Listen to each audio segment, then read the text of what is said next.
We're in. Welcome to Slow News Day Live. My name is Steve Poikinen. I'm hanging out in the Santa Cruz Mountains. I am joined by my better than your co-host, Glory Jones and Ali Alexandra. Want to say a big hello to everyone listening on Aftermath and iHeartRadio, the Rockfin, YouTube, D Live, Twitch, and wherever the hell else we stream. I can't even remember. Wow, we got a lot going on today. There's a whole lot of people hanging out this morning. I have the extreme privilege of being joined by my good friends, Jason Burmis, Magnum Ped, Vidya, Clint from Liberty Lockdown, Reed Cloverdale, eventually Nico House, maybe Rome, maybe a couple of, I don't know. It's not a lot of rules. What the hell is going on, everyone? Good to see you. Hey, Thanks check for out, being man. here. We're not on radio. Huh? We're not on radio. The button never lit up. Okay, I don't even know what to do then. I know. I'm No, we can't surprised do you that. lasted after Whitney Webb. I thought the whole thing We- was going to Yeah, right. Yeah, after Whitney Webb. We had Whitney on the first week. We had Ty Clevenger on, who's Ed Butowski's lawyer, filing all the Seth Rich FOIAs last week. And then this week, it's all of you guys. I'm trying to get kicked off of iHeart. If that's not Oh, wait. We might be on. We might be on. Someone needs to check. Glory, mute and check. How do I check? Aftermath FM, Aftermath.fm. At any rate, let's all just jump in and talk at once. Fuck Rojava. I want to kind of figure out like how quickly this show is going to be labeled hate speech. Already. Yeah, too late. It's on, by the way. It's on the radio. Just having me and Clint on here probably already hate speech. Just our existence. All right, we're good. We're good on the radio. I checked. Okay.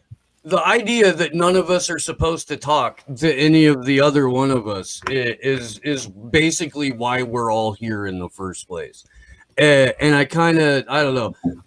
Let's just sort of, starting with Magnus, kind of go like around a little bit and say why we hate America and why we hate each other and why we don't want anyone to get along. Oh, yeah. So, actually, Steve, America's the greatest country in the world. It has never done anything wrong. There's no evidence of us explicitly lying. We haven't admitted to explicitly lying. We're actually awesome. And, without our troops over in Syria and Afghanistan, who's going to teach these poor, Afghani women to read? Without the bombs, who's going to do that, Steve? We have to. It's a moral imperative. It's freedom. Upon impact, it jars people's skulls into being able to read better. Concussion into Literacy was the name of the program that the Department of Energy. I don't fucking know. Jesus. But to your point, Steve, like if you had some shitlib DNC like Warhawk on, there'd be no controversy about it. Nobody would care. Your mentions wouldn't blow up. It'd be like, all right, whatever. Like, hi, welcoming Neera Tanden on. No one would complain. But talk to me or Clint or Reed, and it's fucking a problem. Talk to fucking Cenk Uygur or Vaush, and it's ooh. Yeah, exactly. All good. I still don't know who that dude is. Yes, you do. Yes, you do. I mean, okay, like you I've seen do. him. I've seen The him. bit's expired now. The bit's expired I've now. seen the Thank idea. you. I mean, like I've never actually watched that show. I've seen a clip. I don't know. I've even seen a clip. I don't know who the fuck that is, Steve. I I didn't know what RedTube was until a couple of months ago, Neither and I did I. still don't really. I've only heard it as a thing that's referred to. Jason, I don't even know what's going on, Steve. You know, D man, I mean, Yeah, for those that don't know, I would say this about this country. There's what it really is and what it should be and what it was based on. And I hate putting, labels on anybody. I'm not left. I'm not right. I believe in right and wrong. But I will say this. I do believe that the Constitution was probably the most perfectly imperfect document of its time because it gave the ability for you to progress, right? Because obviously we needed the civil rights movement. Obviously we needed women to vote. Obviously we need equal rights for everybody. But somewhere along the way, Steve, especially, post World War II, not that it was great, World War I, World War II, we didn't have propaganda, lies, pre-civil rights movement. We really moved away from any kind of accountability, the three branches of government, the judicial, the legislative, and the executive, to a beyond executive, an executive where the executive himself no longer knows what's going on. And that's why you got that warning for the military industrial complex from somebody who was on the inside for a very long time in Eisenhower. And now we've kind of spiraled out of control into this media military industrial complex where the only way you could say something like Google, YouTube, Twitter isn't really an arm of the Defense Department or the NSA or the propagandists is to be blind, is to be completely blind. They do not act like a private corporation. They instead act like an omnipotent lord of the arbiters of truth. And we have never seen anything like this, not only in this country, but throughout the world. And it's more than troubling. And obviously, that's why I've kind of kicked it into high gear on those issues. I've been talking about them now, 15 plus years, almost 20, 15 professionally. And I keep on trucking, dude. I don't know if Sam Tripoli's put out that episode with Brian Callen yet, but Callen, the ultimate skeptic, I'll be on again Tuesday, and we might be doing a third episode together. So, talk about somebody that probably has a very different ideological, political view than me, Brian Callen. I was able to reach him, and we had a great time, and that's why I'm doing this, because I believe more speech solves, quote unquote, hate speech that I don't think should ever be criminalized, because who the fuck gets to decide what that is? Jason, so would you say we have a military, industrial, congressional, intelligence, media, academia think tank complex? You're also missing the prison complex in there as well. But I mean, when you look at what's in Congress and what's in Senate, to act like those people are somehow more informed than the regular populace, only on corruption, only on their backdoor deals. That's it. That's what they're concerned about. Their kickbacks, right? Who they answer to. So, do I think that the majority of Congress or the Senate has read Lockstep? Fuck no. I don't think that most of those guys know what Lockstep is, or they're just hearing it, in the echoes of their own echo chambers as conspiracy talk, or the SPARS document, et cetera, et cetera. I don't think a lot of these people look below surface level. It's very, very rare. I think we had politicians that tried to pierce that in the past, like Dennis Kucinich on the left, and he got demonized. You see Rand Paul now kind of doing that on the right, not going nearly as far, in my opinion, also being demonized. But every once in a while, when, one of their propaganda narratives is just so over the top and so cartoon level, and some truth seeps through, they're willing to do slow burns on people.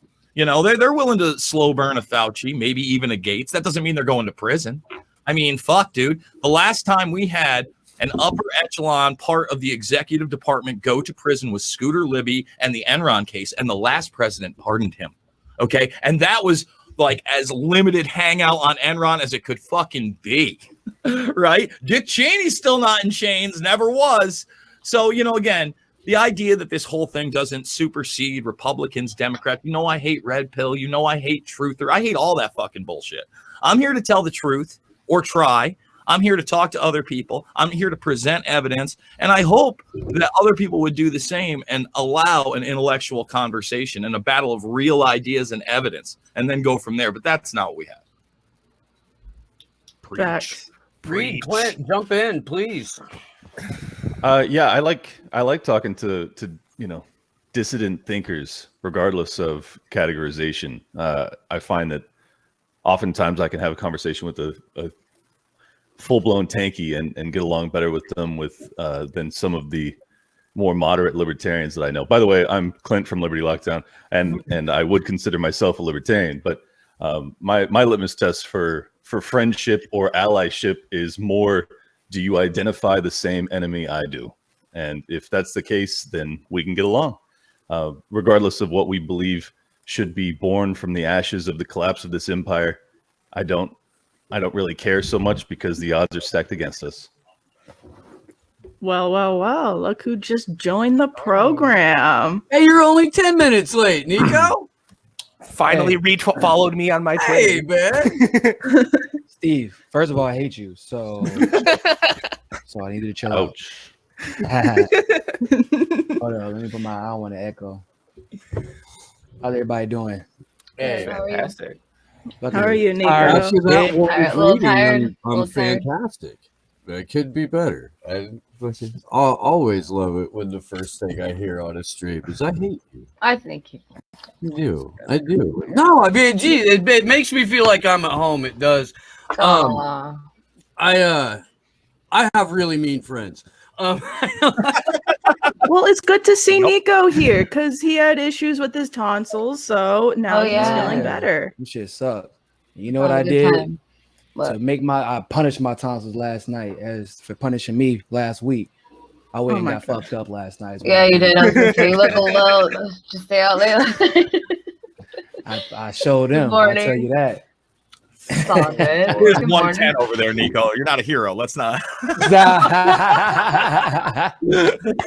Y'all would not believe the sacrifice. You would not believe what I have been through. I drank so many drinks. It was I've fucked equivalent so to many pussies. serving in the military. I have just been through Yes. hell and what? back the Listen. amount of naked women that I have plowed through the last And- few weeks. You guys, it's just ridiculous.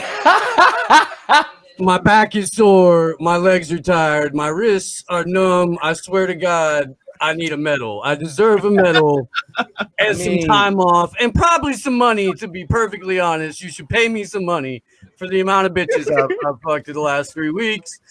I'm Look. really, really tired. Look, I don't need you out here putting my life out there, okay?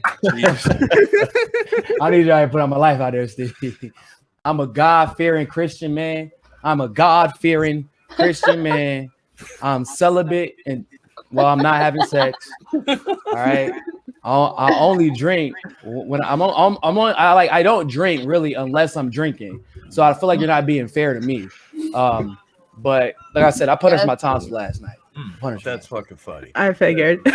He's 12 hours sober right now. Come on. so, Right? Oh no. No. 5 a.m. Whatever the math is on that. Probably shit. like Yeah. 2 hours Yeah, sober. So it $7. probably means like 2 hours. That one I Good minute. morning. Like, I've been walk- sober I hit a for brisk walk before 15 this. minutes.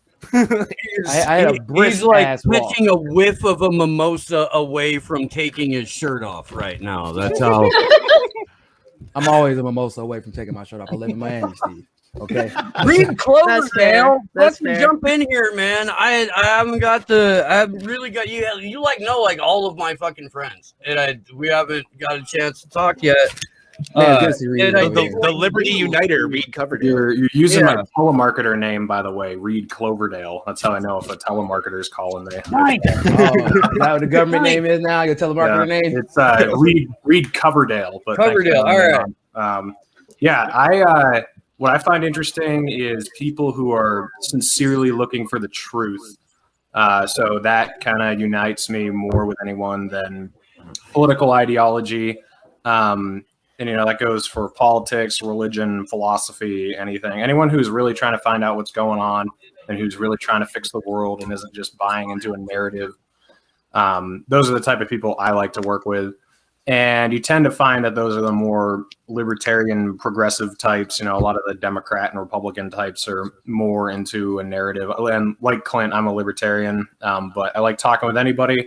And that can piss a lot of people off if you talk to the people you're not supposed to talk to. Including the libertarians. Yes, yeah, there's some you're not supposed to talk to. So, but it's fun, and I'm going to keep doing it. And the more people get outraged by who I have on my show, I'm going to keep platforming those people because I like the outrage a little bit. So, Right?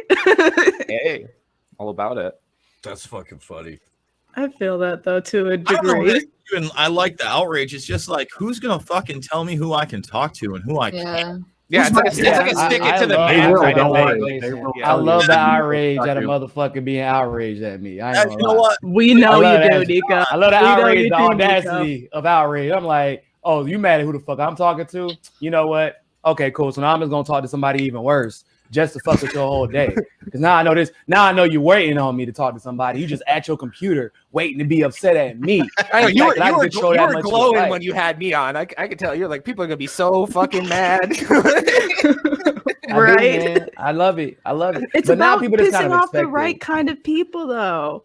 I mean, like that's. I thought we were supposed to make good trouble. That's what I thought.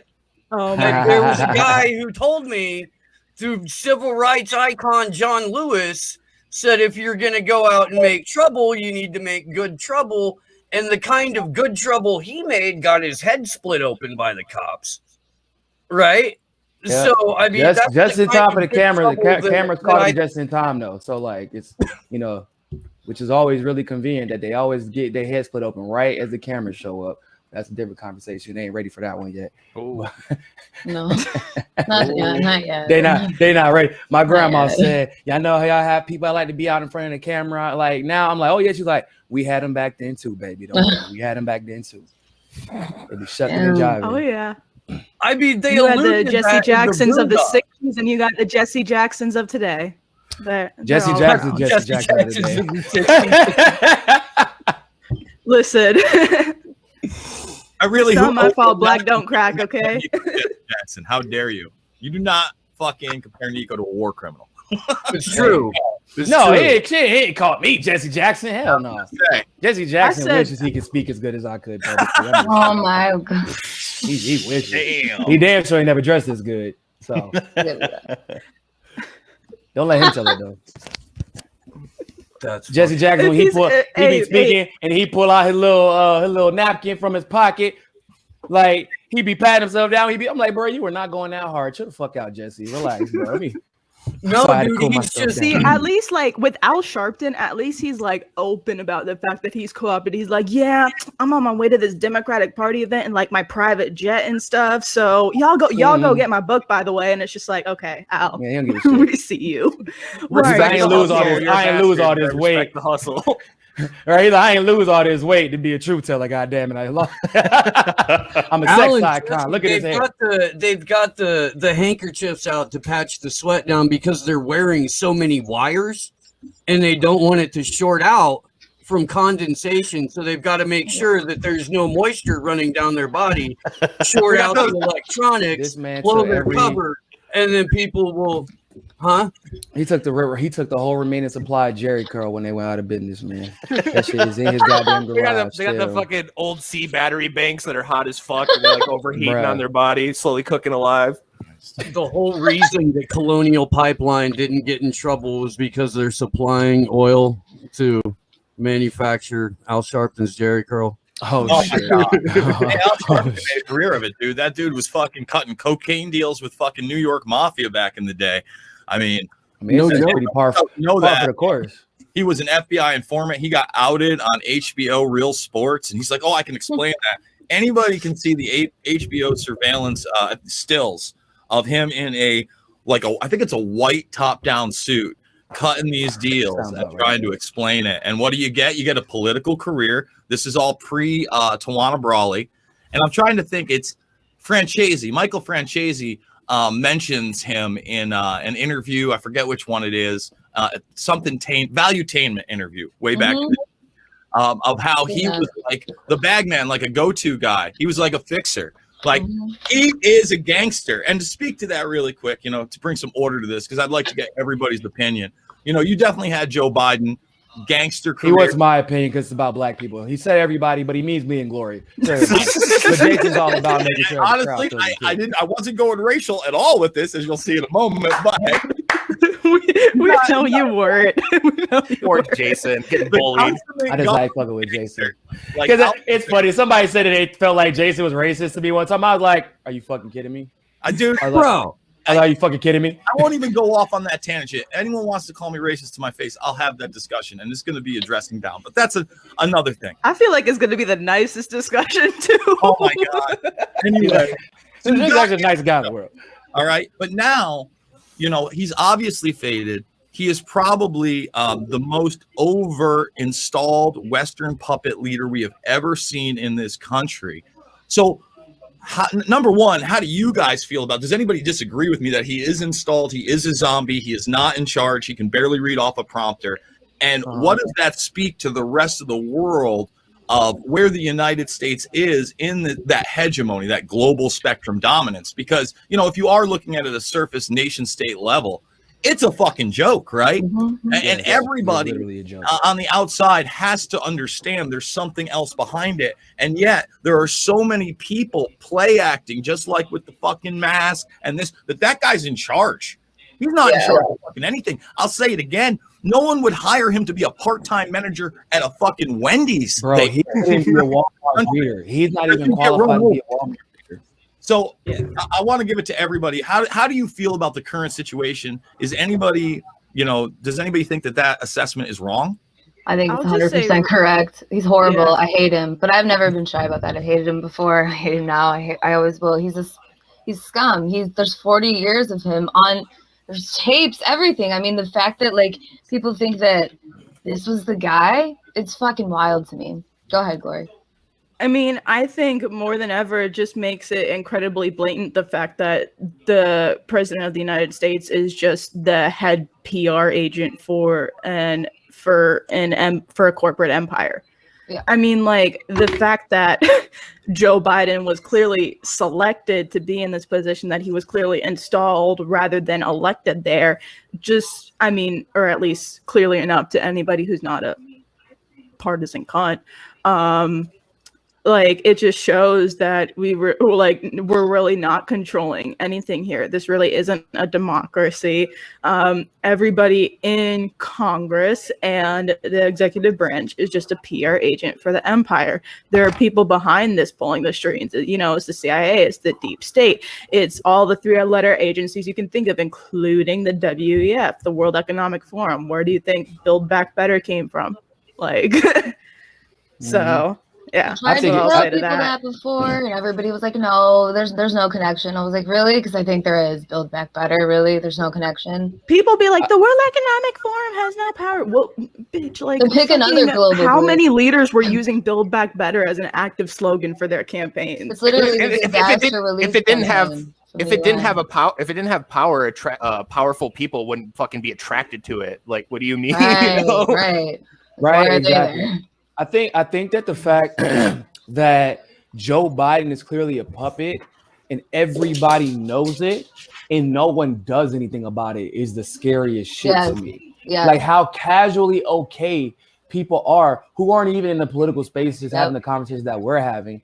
I'll talk to a random person at a bar, they're like, yeah, man, he's a puppet. So, but not, and it's like everybody generally be like, yeah, all US presidents are puppet. Yeah, but we get all that. But like, this is, once again, the man is not even qualified to be a Walmart greeter. And everybody knows it. And everybody's like, they're just resigned to the fact that this is the way things are.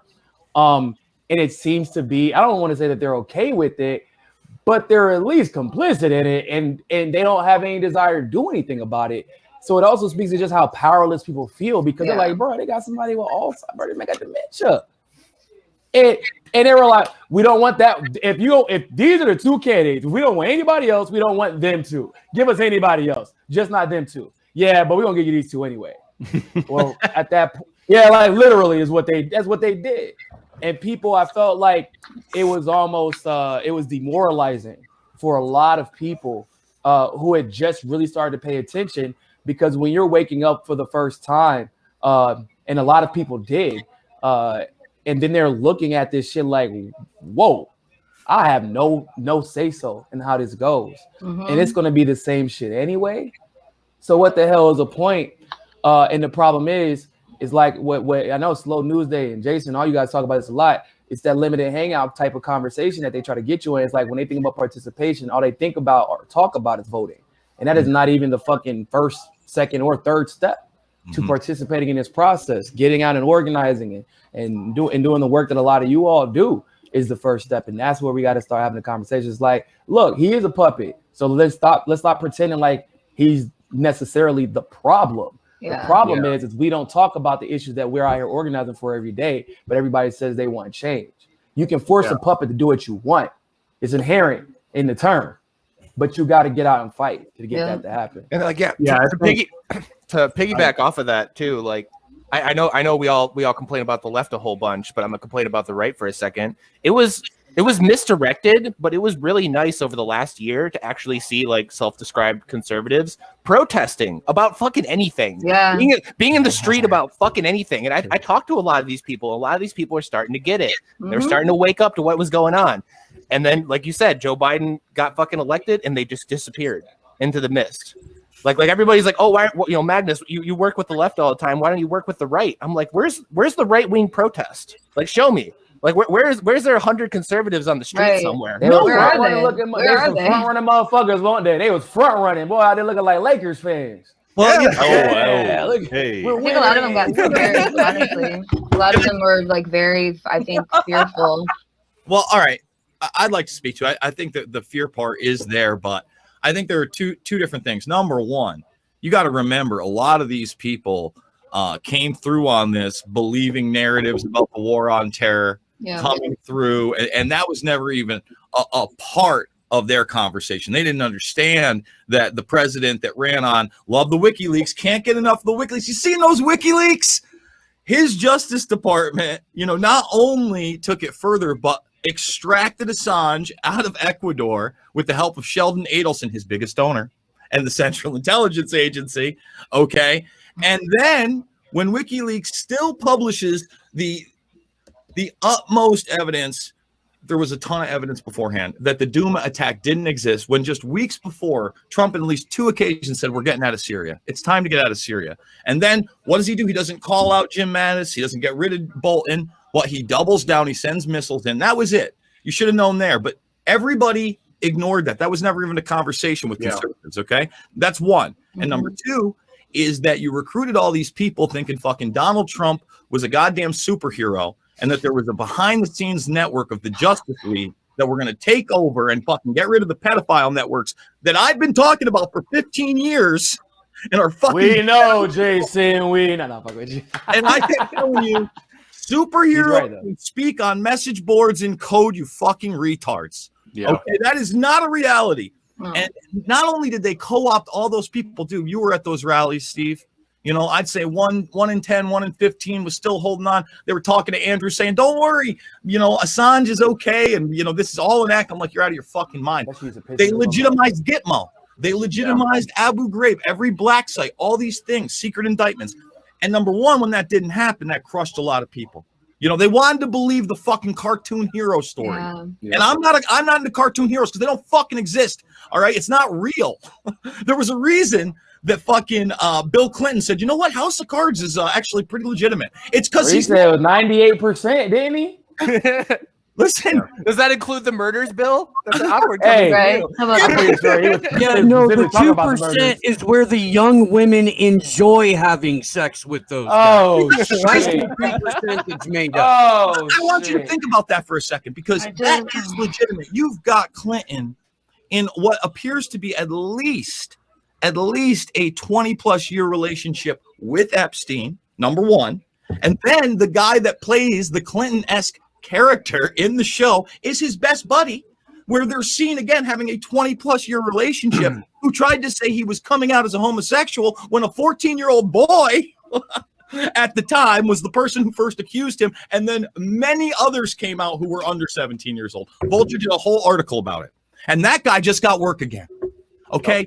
So here's the deal. This is why I'm so far beyond left and right, right? Those same conservatives that were talking about, oh, we need to get Wiener's laptop. Hey, fuckheads. Dennis Hassert was the fucking longest serving Speaker of the House as a Republican and labeled a serial pedophile by a judge. I never heard you talk about that. So, I mean, and to be fair, like some of these people woke up late, but you're also right that the same people will deny that after the video. It's like, God damn it. It's like, did y'all really wake up, or was y'all looking for fucking superheroes? I'm like, Mark Foley was raping kids and pages. That wasn't the left, okay? Yeah. And you know, you go back to the Bush White House. I mean, I go forever. That's the problem. And it fucking, instead people were going, Tom Hanks.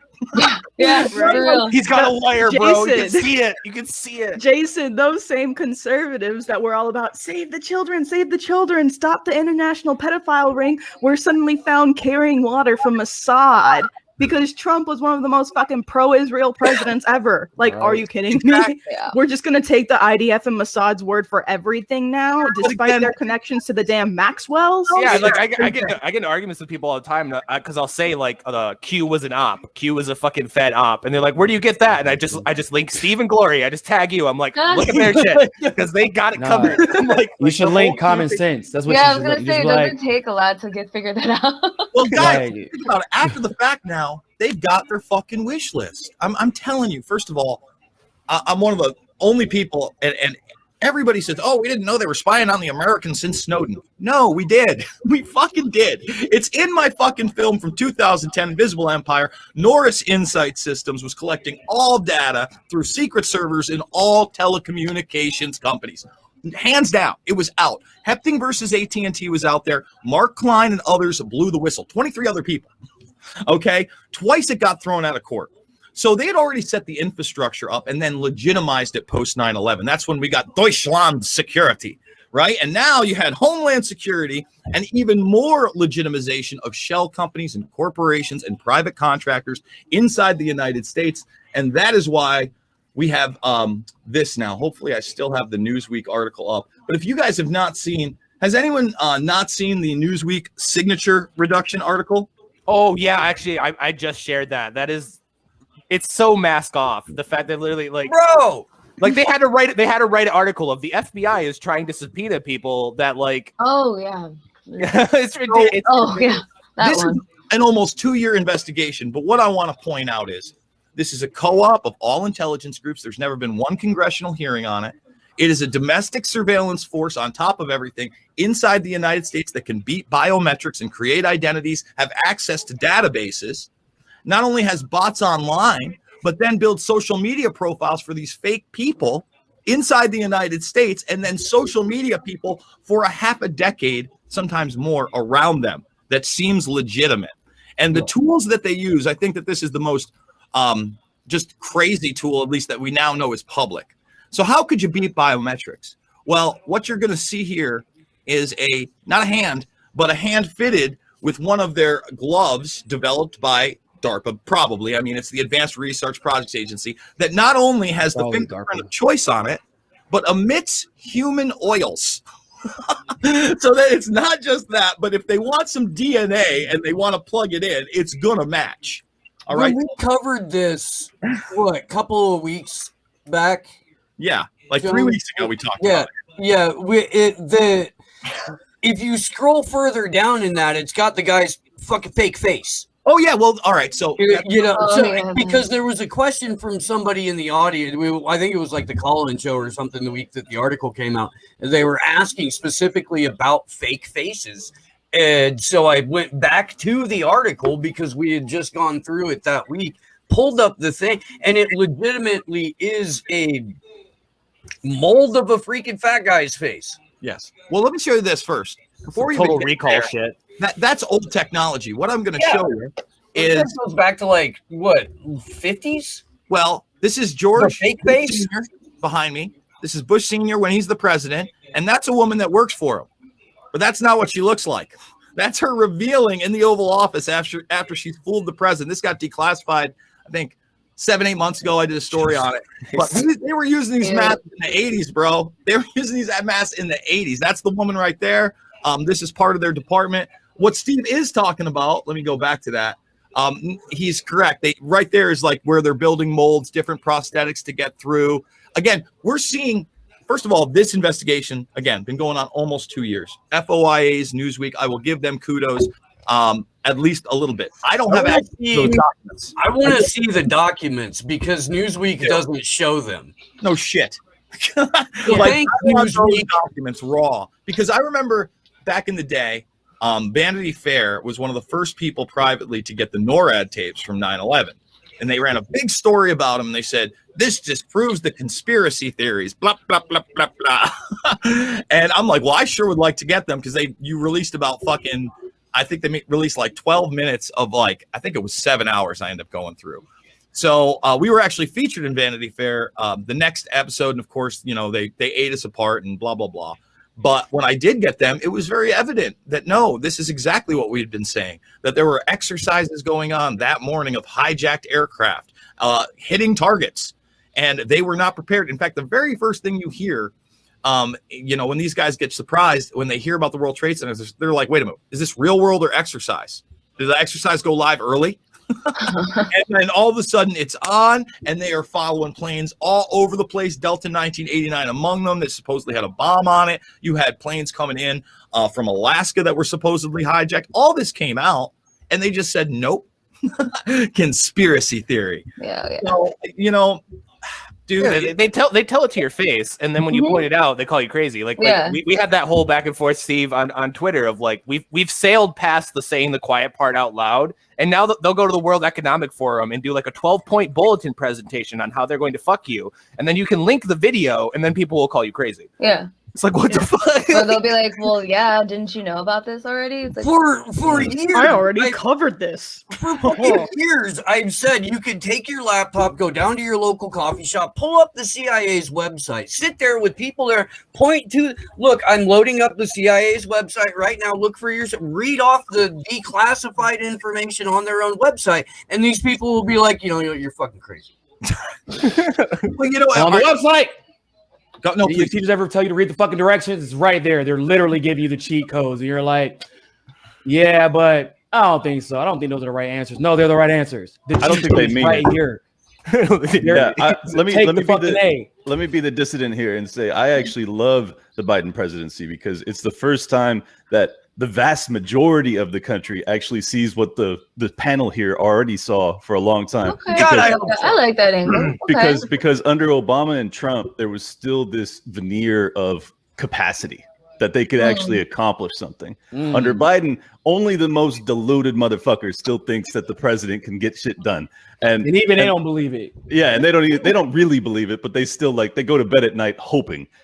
So I think this is progress. Personally, I think the only thing that I'm curious about is I'm an ANCAP, so I don't even want to see a government at the end of this. I think that it's a disaster. I don't think that you can reform or remodel society with some sort of government that has a monopoly on force.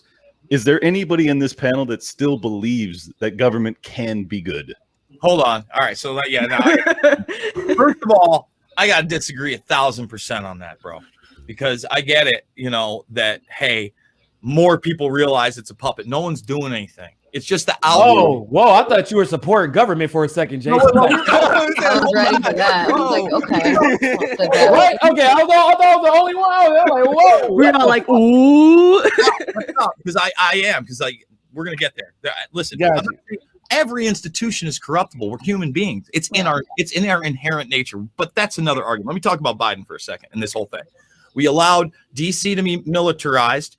We are now allowing them to announce a domestic terror force on all these people. These are huge losses. Now, on number one, lumber is tripled. We are setting ourselves up for economic disaster. With Trump, as bad as he was, when he came in, they would have much rather had a Jeb Bush to run against a Hillary Clinton and just install Clinton and do their thing, right? Have someone articulate, because, all right, there's no doubt the last two presidents before that are utter puppets that were installed. You look at George Bush Jr., obviously generational. They wanted Neil Bush in there, but Neil Bush was the Bernie Madoff of his day and got outed in BCCI in the scandal. So they have to put them in. Bush wanted to be like the president of baseball. He was very happy with the Texas Rangers. Now, he announces, while he's, I think, a one-term governor at that time, everybody else who had been the president had more experience than him. They ran him through with Gore, and Gore obviously an acolyte, like the Clinton administration. Remember, Bill Clinton comes up because he's running fucking cocaine in Mena, Arkansas with Bush daddy.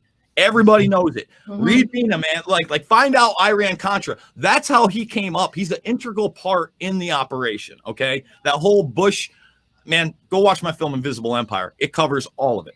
So you got Bush in there as kind of like the idiot president, but the good old boy, and we're kind of looking at it like it's kind of an oligarchy. But again, it's right versus left at that time, much more 20 plus years ago, conservative, liberal. We'd rather have this person, he's going to keep our guns in Texas, rah, rah, rah. Well, that doesn't play out so well after the war on terror and people being fed up with weapons of mass destruction and obvious lies that are out there. So you bring in somebody who's slick okay, who literally has less experience than Bush. So just so people understand, he was a state senator who had not won a national election, and they had him speak at the 2004 DNC before he got elected. He was the keynote guy. They were pushing this motherfucker before he had a job. Yeah. So then he gets the Senate spot, and he's only there for 3 years. He's like, I'm gonna be president. You know, Rolling Stone's like, you're gonna be president. We're gonna put you up like Jesus motherfucking Christ in the clouds. Anybody who comments on you negatively and what you are, racist, bigot. And now you get to build a narrative for a decade plus, right? And really ramp it up during Trump, even in your loss. Listen, they're not omnipotent. They're people. People are people. They have losses. All right. Because I mean, even 2004, when they ran Bush, you know, they didn't want Howard Dean. Howard Dean was running the show, and he's a fucking puppet too. But Howard Dean was winning.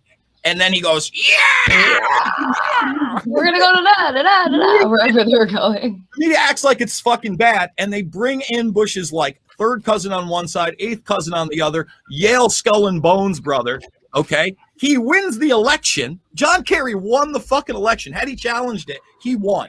He knew he won, and they gave it to Bush. Okay. That's how rigged this thing is when you get down to it. So continuing on, Obama, look. He had an opposition still because there was an illusion, but a lot got done. The war on terror got legitimized. People stopped asking questions after a while. And when Trump came in, they got to demonize WikiLeaks, boy. Right? So here's my point. Trump, at least, and I would encourage you to check out his speech last January, not this one, at the World Economic Forum. I couldn't believe what he was fucking saying to these people. He's basically challenging their entire idea of control top down from climate and destruction. And look, I know he said other things, but we had wins with Trump. I had more in my paycheck with Trump. Okay. I was less worried that all of a sudden there was going to be forced vaccinations. Okay. With Trump, this guy's again, he's a fucking career criminal, bro. He enabled 9/11. He met with one of the money men after the fact. Biden, it's in my film Fabled Enemies. It's one of the things that I really brought Kalen in with. And he's not even there. So I'd say this is extremely, and here's the thing. I 110% believe that Trump probably won 47, 48 states. Right now, when they're flipping Arizona, it ain't 1%. It ain't 5% Georgia ain't looking too good either. It's 15+% flip. Now, I've been talking about the legitimacy of our elections forever. And back in 2004, especially when they started to bring in the Diebold machines. Okay, that's how Kerry got to lose and say, I lost. Fractional voting should never be a thing. Since we were cavemen, we could do this, brother.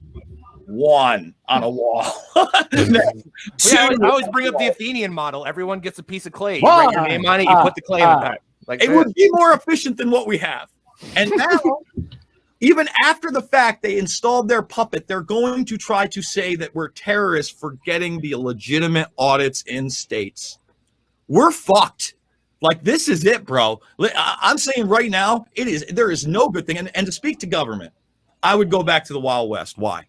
Because look, anarcho frontier. Here we go. If you want government by force, it's there because it's you defend your shit. Mine is mine, yours and yours. There's kind of an agreement, but if shit goes down, nothing gets done. In that time, we kind of instituted the first part of, government outside of, our federal one with sheriffs. And I think it's our local governments that we have to stick to. We have to stick to real voting and accountability. We have a lot of problems in the world, and I don't have all the solutions, but I can tell you this, anarchy sounds great or free market capitalism sounds great, but there's never been something like real free market capitalism. It gets to a point, especially now technologically, where there is this national security state. And many of the things that Trump failed on, the biggest one, right?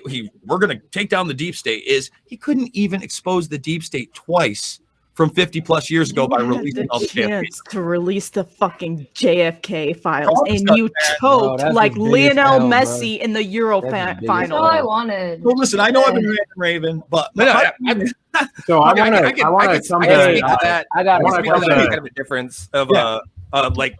I know. Me and Clint sometimes. I'm actually gonna maybe moderate my own panel and let Reed jump in here. Thank you. I'm gonna back Clint up on this because I'd ask you, how do we get to that point? Like, if you want a reform of government, then yeah, we're in the worst place ever. But how do you expect us to get away from where we are now? I don't think it's going to be a peaceful resolution. I don't think the government's going to reform itself.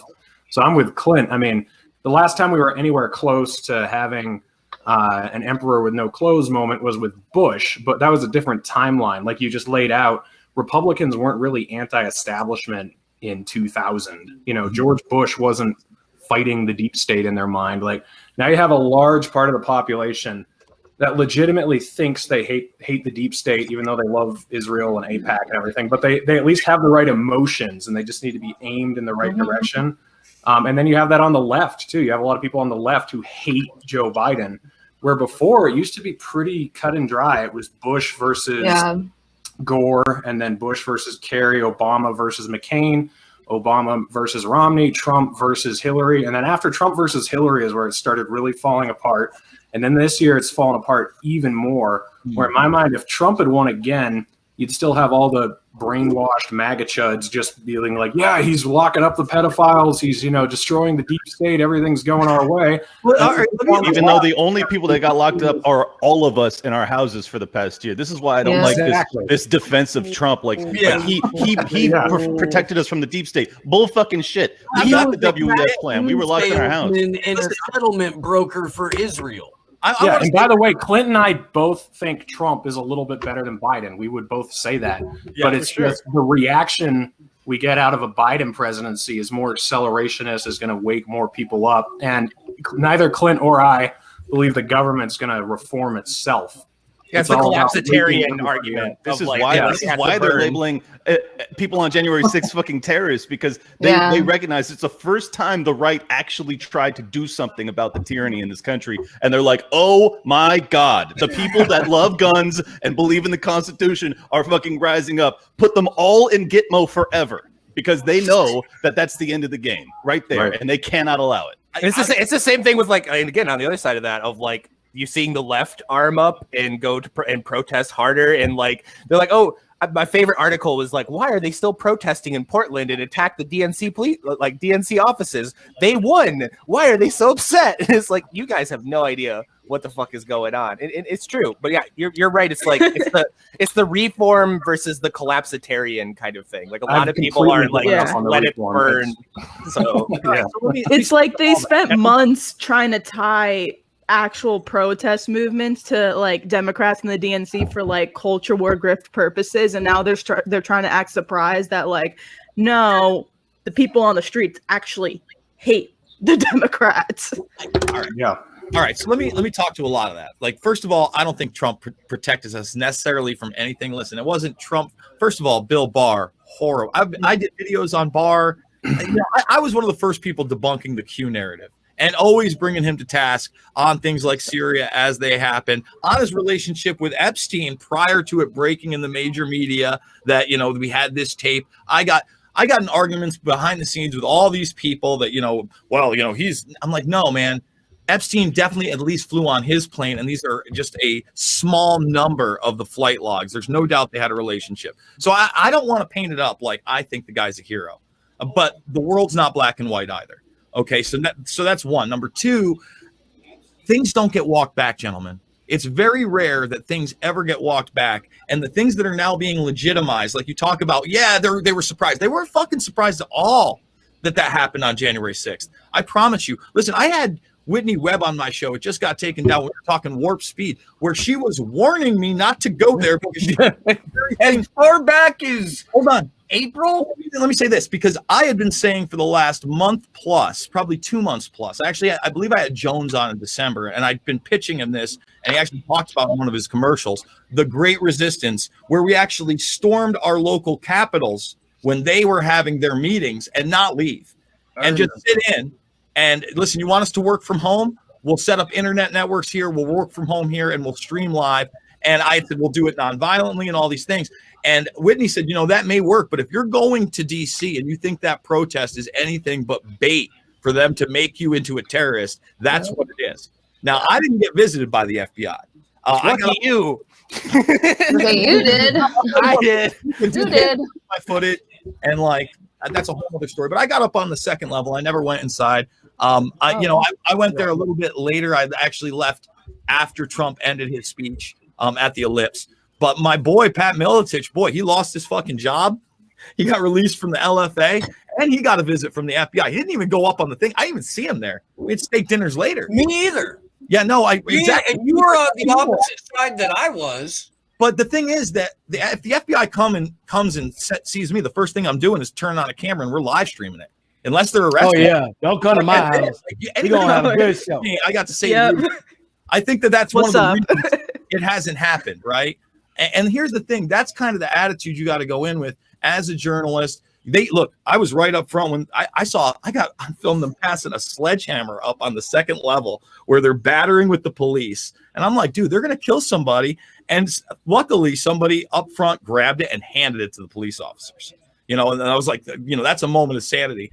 So here's the thing. I think that was it. Look, you wanted to go to the Capitol and sit in and say, we're not leaving until you count the votes and we're going to stay sitting on the Capitol and you have a plan. Great.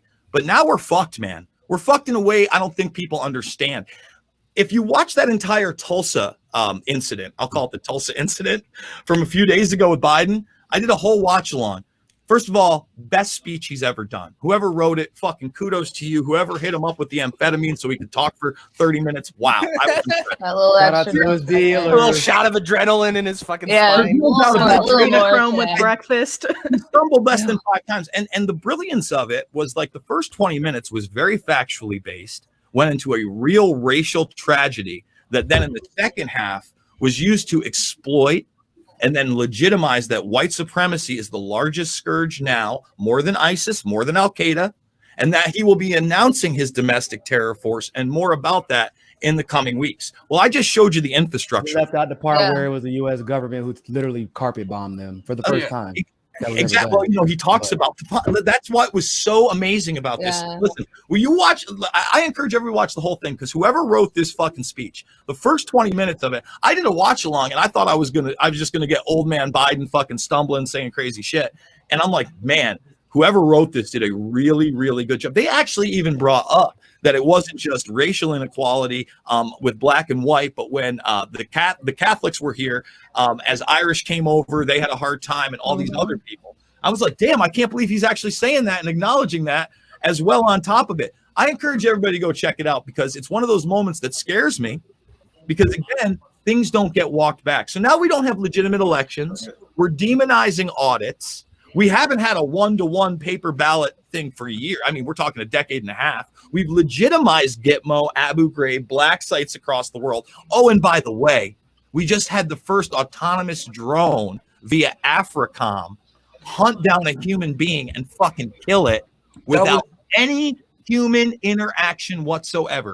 It didn't even hit the news. Barely hit the news. Nobody cared. Just for everybody's edification, the rogue drone that hunted down and killed someone, that was March of last year. And then the story got recirculated and people started reporting on it again. But this is something that's like done been. Yeah, that goes to my point, though, that Trump was not delaying this dystopic nightmare that we exist in. He was just, if anything, he was a speed bump to the inevitability of it. And that's why I have I'll agree there, bro. I will. Yeah, well, I have no faith in political reform at this point. And anybody that, like, it's what drives me crazy is that the people that see the conspiracy that we actually exist in, they also are, I guess, in tune with the fact that if you go on 1/6, you're going to be labeled a terrorist. So what is the solution here? Because if you actually go to the place where the laws are passed to make us slaves and you protest, you are labeled a terrorist. So if that's the case, where is the capacity for peaceful reform? Because if you go there and you sit there and you try, what's that? It's even worse than that too, because I've talked to you about this, Clint. When you have John Slavinsky and Daniel Baker, they were both arrested on charges on the 6th, and they weren't even in D.C. Daniel Baker posted a flyer to Facebook. He was an anti-fascist activist. He got arrested. John put an edgy Twitter post out and got arrested by the FBI for connections to the Capitol riots. So they were running around grabbing everybody. I want to say something about walking things back. Donald Trump on the debate stage was talking about Operation Warp Speed, and Republicans were just like, they didn't say anything about it. They didn't care about vaccines at all. And then as soon as Biden is president, and we've got these vaccine passports idea. Everyone freaks out. Governors are passing bills to ban vaccine passports. So that's an example to me of people actually freaking out and giving pushback.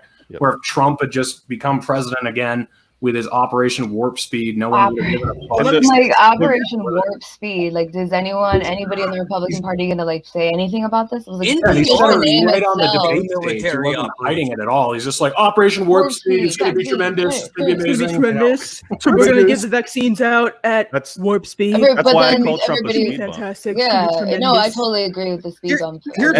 And the first 4 months of Biden's presidency are evidence that we are correct that Trump was a speed bump, because every fucking sinister plan that they had laid out that they wanted to get, shoved through under the Trump presidency, and they got most of it, let's be honest. But then they were like, oh, and here's X, Y, Z, and you are not free anymore. Let me just say Yo, I gotta get out of here because I gotta do a couple of streams. Go but do it that. was my pleasure as usual, people. go big Uh, time, Nico. Good to Don't meet be you, brother. productive, Nico. Feel better. Man, I'm not even Go hit up an Go Go drink your Pedialyte. It's okay. Yeah. Hey, I'll see you, Nico. Yeah, go hit that oxygen bar. I'm not even As kidding. we do it, I do insures. I do my insures. Hey, Oh, yeah, Nico, good where are people gonna be able to meet you at 7 tonight? Yeah. Oh, I thought you was gonna handle that, Glory, but I guess I'll handle it. We can do All right. this more than We're one. gonna do it again at the end. Good. But yeah, in all seriousness, we're gonna be in Little Haiti today for the Julian Assange event out there. Glory, you still coming? Yeah, good. What kind of a question is that? Glory gonna be there. And they're kicking off their home run. It's home run for Julian. Home run for Julian. Home run for Julian event in Miami, because you always want to kick off anything good in Miami. I mean, it's fucking Miami. Why else would it? But I think there's going to be a great crowd there because we had the Bitcoin conference yesterday and the day before, and a lot of those people are very supportive of Julian Assange and WikiLeaks and free speech and just freedom in general. Did you see that picture Tim Dillon tweeted out of the lion horse thing in front of the Bitcoin conference? It's this giant statue, and Tim Dillon was like, "Holy shit, the Bitcoin conference is gayer than Pride." Yeah. Yeah. Man. Yeah. Not for nothing, but there are a lot of people skipping the pride parades to go to Bitcoin. So one of my homeboys was like, "Hey man, not for nothing, but pride is kind of too gay for me, so I don't go." He's gay. He's like, it's just a little bit too gay for my taste. I'm like, bro, y'all. But in all seriousness, man, everybody at this point who's watching this show knows that this is bigger than Julian Assange. It's bigger than WikiLeaks. It is about freedom of the press, free speech. It's about not allowing Western empires to extrajudicially torture people across the world for doing their job and holding the elites accountable. And in this event, along with every Assange event, is as important as the last one, and it will be as important as the next one. And we need y'all to show up to every single one of them. Like at the end of the day, man, I think it was Glory or Frank or y'all are all on his show. Like, bro, how much more do y'all want us to do? You have people, everybody on this stream is either organized or been part of some organizational effort to bring attention to issues like WikiLeaks. I keep saying, well, what can we do? What can we do? We're telling you. We're giving you the examples. It starts here. The solutions start with awareness, and the only way you can get awareness is to be at these events and spread the word about these events so that people know what the fuck is going on. And you got to get up off your ass and go there. If this issue is big to a lot of you, as I know it is, you can't only do it from behind a keyboard anymore. You got to get your ass up. You got to go there, and that's for not just for Assange events. That's when we do these election integrity events. That's whenever, we do any of these events now. And so hope to see you out there. Little Haiti at 7 p.m. Oh, I got the address, actually. Hold on, let me tell y'all the address. I know they're going to give it to y'all again, but. Looking for that real quick. I do have a GoFundMe out right now. I would like to cover and turn into a documentary film, The West Coast Leg and Final Stop in DC. I'm a little bit over halfway to my goal because of you guys. Thank you very much for that. It's plane tickets are ridiculous right now. It's nuts, man, nuts. 3 days flying from West Coast to West Coast is weirdly expensive right now. Huh? Flying from the West Coast just to the West Coast, like just in between the West Coast, is weird. It's expensive as shit right now. I went $191 round trip San Francisco to LA. That's usually like an $85 flight. It sucks.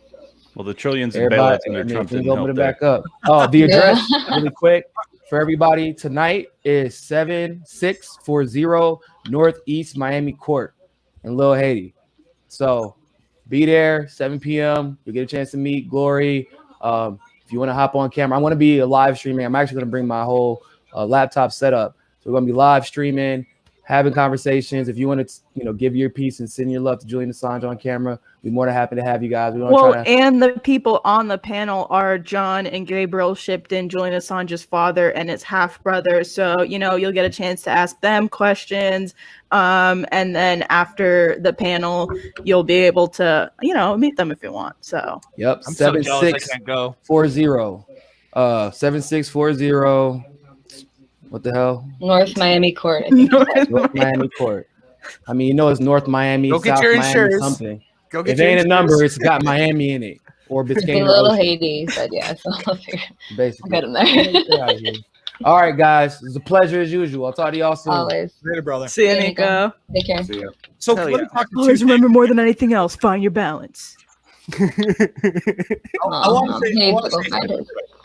because we talked about you talked about pushback with the vaccine passport thing, right? Yeah. Because Trump lost. That's not real. Like that was happening anyway. I left last year across the country. I went from New Hampshire all the way to South Dakota, and South Dakota was getting the press because they hadn't shut down. And there were various degrees of who was wearing masks, what these measures were. I was in New York State, upstate New York, okay? But the lockdowns there were fucking ridiculous, like ridiculous. Now, the thing is, again, I'm not deifying Trump at all because No, I don't think you are. this from Cuomo even before that. They had mandated vaccines. Basically, if you had the religious exemption waiver, which me and my sister fought for my nieces and got, no longer valid. To the day we left, we ended up leaving in October, and we weren't even in school. They wanted those kids to get shots. This is long before COVID 1984. Yeah. Okay. Now, you also had catch and release going on there. And then when you have insurmountable proof, okay, under Trump, nothing is done with Cuomo. First of all, that's the spot for the smart cities. They gave that city during this whole thing, number one, to Bloomberg with the contact tracers. Number two, to Gates, not for what you would think, for education. Isn't that nice of him? And then everything else goes to Eric Schmidt. Okay. Now that you're right, that is in place. It's not going anywhere. These guys put it on paper. I'd encourage people to read The New Digital Age. It's like 8 years old now. So yeah, that's there. But Trump gets in, there's still going to be the kind of legislation because guys like Cuomo, unless you're putting him in prison, and it doesn't look like it's going to happen. You got all the evidence in the fucking world, right? Guy won a fucking Emmy, got $6 million fucking dollars to write a book he didn't write and kill a bunch of old people. And he still is with the vaccine and the mandates there. That goes on to this day. Now, I'm not saying just because I'm biased, but just because no one brings it up, Whitmer too. Nobody talks about Whitmer. Whitmer I did know. the same fucking shit. I And spent my she- summer and she in put Michigan. my She was friends horrible. in jail over that shit, over Yeah. fucking Yeah. protesting the fucking nursing home shit. I have Uh-huh. friends that got put in jail over protesting that. Like, So- fuck you too. Yeah, It's not she's like you terrible. really have this It is. nothing being done there. But I moved to Iowa because Trump or no Trump, we were going to fight back. I saw it. You know what I mean? The legislation locally, my sheriff had already made a dictate that he was not going to enforce mask mandates. At the time when I got here, in the area I went to, the kids weren't even going to be in mass in school. They hadn't been all the way through. So you kind of had to play the game and see where it was. Now, what I really don't like about what DeSantis did, and by the way, there are problems with even the executive orders that Kim Reynolds signed. And I'm gonna speak to the fact that you can make a difference in a second. DeSantis, for instance, you should be prosecuting that person that wants to charge $1,000 for somebody that doesn't have a vaccine passport and $20 for a concert that does. Why? He says, well, if you pay the $1,000, you're treated like everybody else. Well, then it's not a fucking medical issue, is it? If it's basically a class issue and you can afford it, you can do whatever the fuck you want. That's the message you send. Now, when we get here, schools are a mess. The kids are back, but a lot of them are in mass if you're not in a private school, right? From different dictates. Now, I've been meeting with people. We've been challenging the school boards. Some of the councils, we're still meeting online. I think telepolitics is extremely dangerous for a multitude of reasons. But it was only 3 weeks ago I was at one of these meetings, and I totally believe in organizing, right? It doesn't have to be just an event. You create your own events. You create your own groups. That's what I've been doing here. And these two women from a suburb of Des Moines, which is about an hour and a half away from me, are sitting there in tears, telling their stories of their daughters, how they got not only religious, but then medical exemptions for the mass. The one girl got stabbed 4 fucking times. Like, these are like 6 and 7-year-olds, right? So I end up putting that on the net. I interview them. After they go to the school board the next night, the school board fucking railroaded them. They put them off to the side so they couldn't even be seen on the live stream camera. They wouldn't let one of the mothers speak. You'd think it's all over, right? We can't do anything. Well, 2 days later, they're sitting next to the governor who banned them across the whole fucking state. And my girls weren't wearing masks the next day. The next day.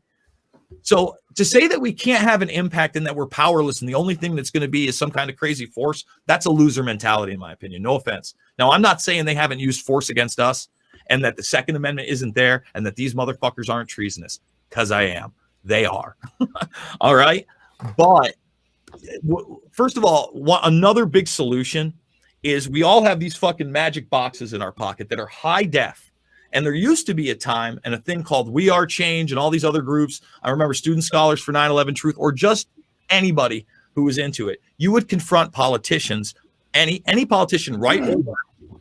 Anybody who was one of these pundits on TV, Charlie Rose amongst them, Robert Gibbs, who worked for Obama. You look back in history, and that's how you put them on the spot. And those things went viral or semi-viral then. It's a lot harder now. But instead of fucking being worried about somebody in a pussy hat you want to dunk on that's making the same amount of money as you are, right? Maybe we should be doing that. And I'm sick of it that we can't target those people non-violently and put them on the spot because they're humans too, and we can't. Hey, Jason, I just wanted to clarify that I think you can still make a difference at your local level politically. I was, and I think Clint was also strictly speaking about the federal level. Like, it's just so far gone. It's tough, man. But the first thing to do, right? Like, if we want legitimate voting, then county by county, we have to make it legitimate by banning all voting machines and instituting hand ballots for everything and hand counting. Listen, technology. Well, no, that's fine. I'm just saying, like, everything that the federal government is doing, everything that the federal government is pushing, they're boiling the frog too fast. And I think you've even seen on some level state legislatures fight back by, they're gonna ban vaccine passports. Some of them are doing like defend the guard legislation, things like that. So that's an example of what's that? Oh yeah, I mean you have federal gun laws as well. You have a county in California by the federal government. That's what I'm talking about. I don't mean an individual like running against the Capitol building with an M1 Garand. I mean like the state saying, no, fuck you. And then the county's also doing that, just bringing it back to the most localized level you can. Well, I think that's the solution, right? But at some point, you have to be able to take back the federal government. And it's hard because, again, we're talking about when we talk about the deep state, first of all, I want to say that term was coined by a guy named Peter Dale Scott. He's in my film Invisible Empire. A lot of people don't talk about him. He was about as left as it gets. Guy out of McGill University, guy who actually took Zbigniew Brzezinski back in the day, and he's still around. He's in his 90s. Very, very intelligent guy. But the thing is that deep state apparatus, everything post World War II, and you could argue even before that, when you start having underground unaccountability, when you have these side projects in the Department of Energy and DARPA, et cetera, there is an agenda, right? And one of those agendas I keep talking about is how NASA has always been kind of a front for the military industrial complex. And I just want to show you guys this document. And I encourage you to check it out because you are right that it seems like no matter what, I think it's beyond federal, this agenda is steamrolled. So what you're looking at is a part of a PowerPoint presentation that a guy named Dennis Bushnell, who is now the chief scientist of NASA. Okay. And if you're looking to the side of me right here, he was going around with this in July of 2001 is the earliest. This is pre 9/11, and telling people that the IT age would end in 2020 and that the bio-nano era would be 2020 to we don't know when, and then the virtual era, the transhumanist one, that would come eventually. Now, it is quite stunning that the bio-nano era officially began worldwide in 2020 when they used biological nanotechnology to inject people with our mRNA. That is 100% what that is. Now, other stunning things in this document is we talk about Tela, and this is a Future Warfare 2025 document, by the way. This is in conjunction, before we get there, with things like DARPA, the CIA, and Bushnell is kind of like a talking head for this, because he's been the lead of so many of these black ops. ONI, Office of Naval Intelligence, of course, see the FBI there. So you see the Tela thing, and how many of these things in our society do we already have? Telesocialization is the biggest thing in the world. Okay. Commuting, shopping, entertainment, obviously everything's on the box. Travel, education, big push this year. Medicine, you don't need a doctor anymore. Commerce, politics. We let senators and congressmen phone it in from a fucking webcam. All right. For a year and a half. and kick people out that they didn't want speaking. That's the big spooky thing about Tele. It's like, oh, you join your local government meeting and they don't like what you're saying. Oops, sorry, your Skype call dropped. Sorry, whoops. So no idea what happened there. Technical difficulties. And not only that, I mean, we get into a lot of things like deep fakes and real time and the quality of that, and whether you could even have somebody impersonating another person, virtual politicians. I mean, that's a real thing to be concerned about. Now, this was about the war after next. Now, we've already had our little war on terror, and it seems that war on terror is being directed at us. Well, in this document, they talk about the continental United States, right, and the infrastructure within. And aside from inexpensive information, internet, and psychological warfare, which you can see behind me, and inexpensive binary biologicals into the food supply, they say inexpensive Trojan horse civilian systems. That is Google. That is Twitter. These are the Trojan horse civilian systems that let them do everything they want and be completely unaccountable. So you are right. At a federal level, man, we're pretty fucked. So what do we do about it? What do we do about it? Well, first of all, we got to start demanding mass declassifications. We have to start saying, you know what? There's not a class of people that's beyond the law. Because if we are going to have some kind of a reformation, revolution, whatever you want to call it, I'm not for Mussoliniing these people. I don't think they get a firing squad if they get convicted. I think that's too good for them. I think they get their utopian fucking dream. We build them a nice little Supermax. They get to fucking go in there. There's a camera everywhere that anybody can log in and check it out. I can see Dick Cheney crying on the toilet while Prince cries for his mommy down the road, right? And if they get out of line, it's okay, because we've put the DARPA / Elon Musk Neuralink chip in, and we'll just release nice endorphins, so they'll love it there. We'll give them their utopian society. That's my fucking dream, bro. I get it. That's all. I'm changing it, because mine was just to port them to the moon, but now that's even better. I love it. I like the slingshot idea. Right? It's the ultimate reality show, and a lot of these people are guilty, man. But we also, one of the biggest things that upsets me right now is the new narrative after a year plus isn't looking at this virus, whatever it is, as a biologically created in a lab possible seeded weapon or whatever, but it has to be a leak. And it has to be China. And now it's going to be China versus the U.S. and Mike Pompeo's good again. And let's listen to fucking Karl Rove, Right. Like what is going on? So we got big issues. We got bigger issues than just Mockingbird Media and talking heads. We got a whole underground infrastructure that now militarily has been set up against the people. And their weapons, man, Star Wars didn't fail. Space Force isn't going to the fucking moon with Elon Musk. In fact, there's a new fucking story today that just keeps legitimizing Musk as a front man. I mean, first of all, when he put up Star Wars, about the anonymous thing that came out yesterday with the Bitcoin and the government subsidies, because that's an interesting fucking angle too. Well, of course. Well, listen, you get into PayPal, Peter Thiel, the behind the scenes stuff. They're openly admitting that within an hour, Musk's Tesla rockets that are we're going to fucking Mars. Yeah, right. Can deliver Air Force cargo anywhere in the world in an hour. Yeah. It's the militarization of space. Starlink went up with DARPA's Starlink for the Army.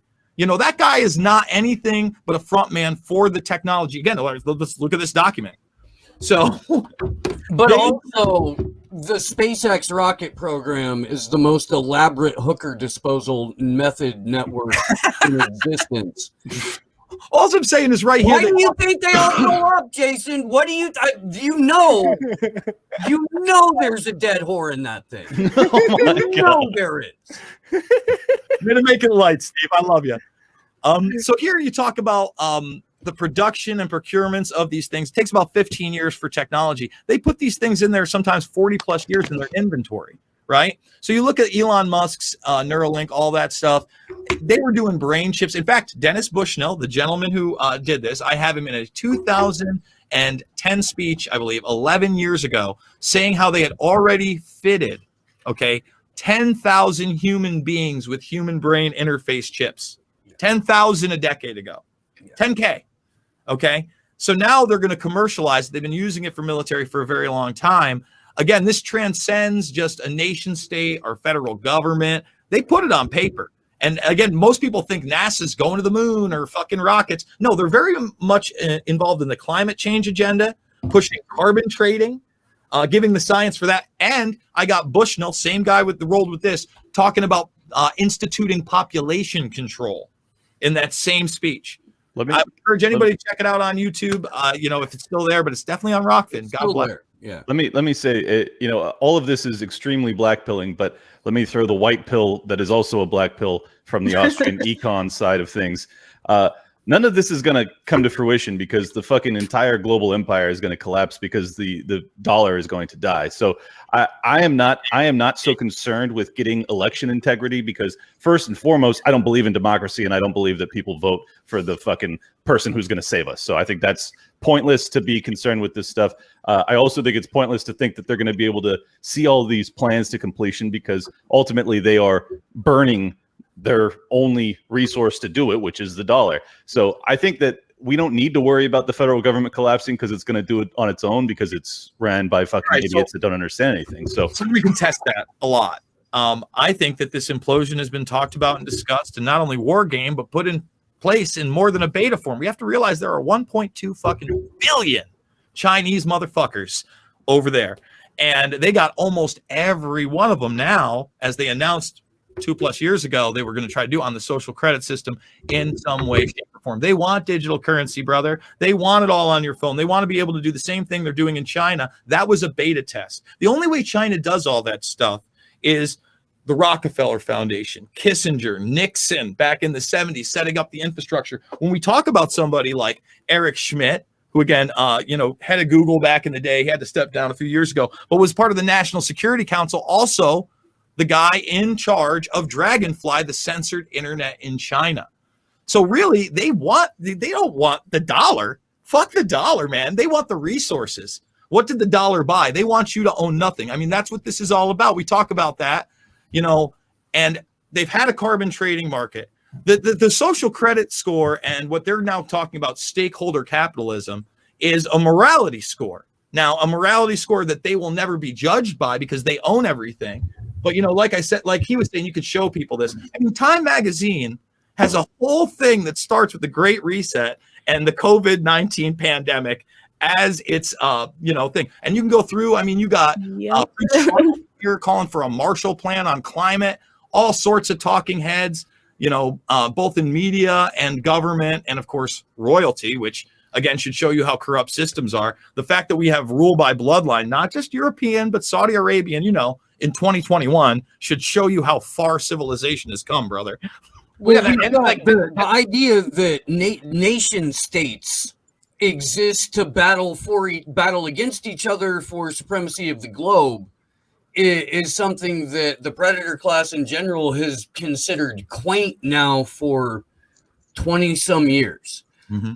And Reed has spoken about this accelerationism. I agree 100%. I think the last 6 years have been a tremendous period of accelerationism. And I agree that the only people that think Joe Biden is doing a decent job are the people who are getting paid to say that Joe Biden is doing a decent job. Nobody else. The disillusionment exists in so many different spaces. Now, what Jason's talking about in terms of the Great Reset, they're counting on that disillusionment. They're counting on that, what I call manufactured confusion, which is the primary role of the media since consent has been manufactured about 20 years ago. Aren't you going to write a book about that, Steve? Every time you say it, I'm gonna keep bothering you about it because when I get a personal assistant, and after I move and get the fucking cabins built, Yes. Okay. Yes. Okay. But my point being, is that this presents an opportunity for the Predator class, who is united in a way that I have not seen them before, and I've been around for a little bit more than 40 years and paying attention for at least 25 of those to what's going on with this. You know, have never seen the Predator class globally united in a way that they are. And I know that Congress and the White House and politics is the government we get to see. That's what we're allowed to see and what we're allowed to participate in, making it the most successful limited hangout in history. But what I think that like our responsibility in the independent media space is, and Jason, dude, I'd give this guy all the credit in the world for doing exactly this and doing it consistently, no matter what the political ideology of the person is to make the people who don't want to be household names.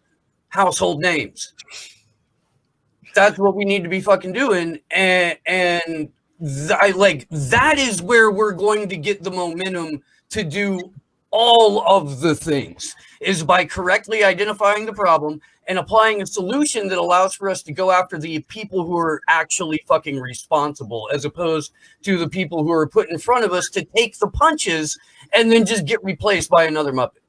Yeah, and that's like to that point too of yeah, they do want the collapse. Like the powers that be are counting on it and they're planning around it.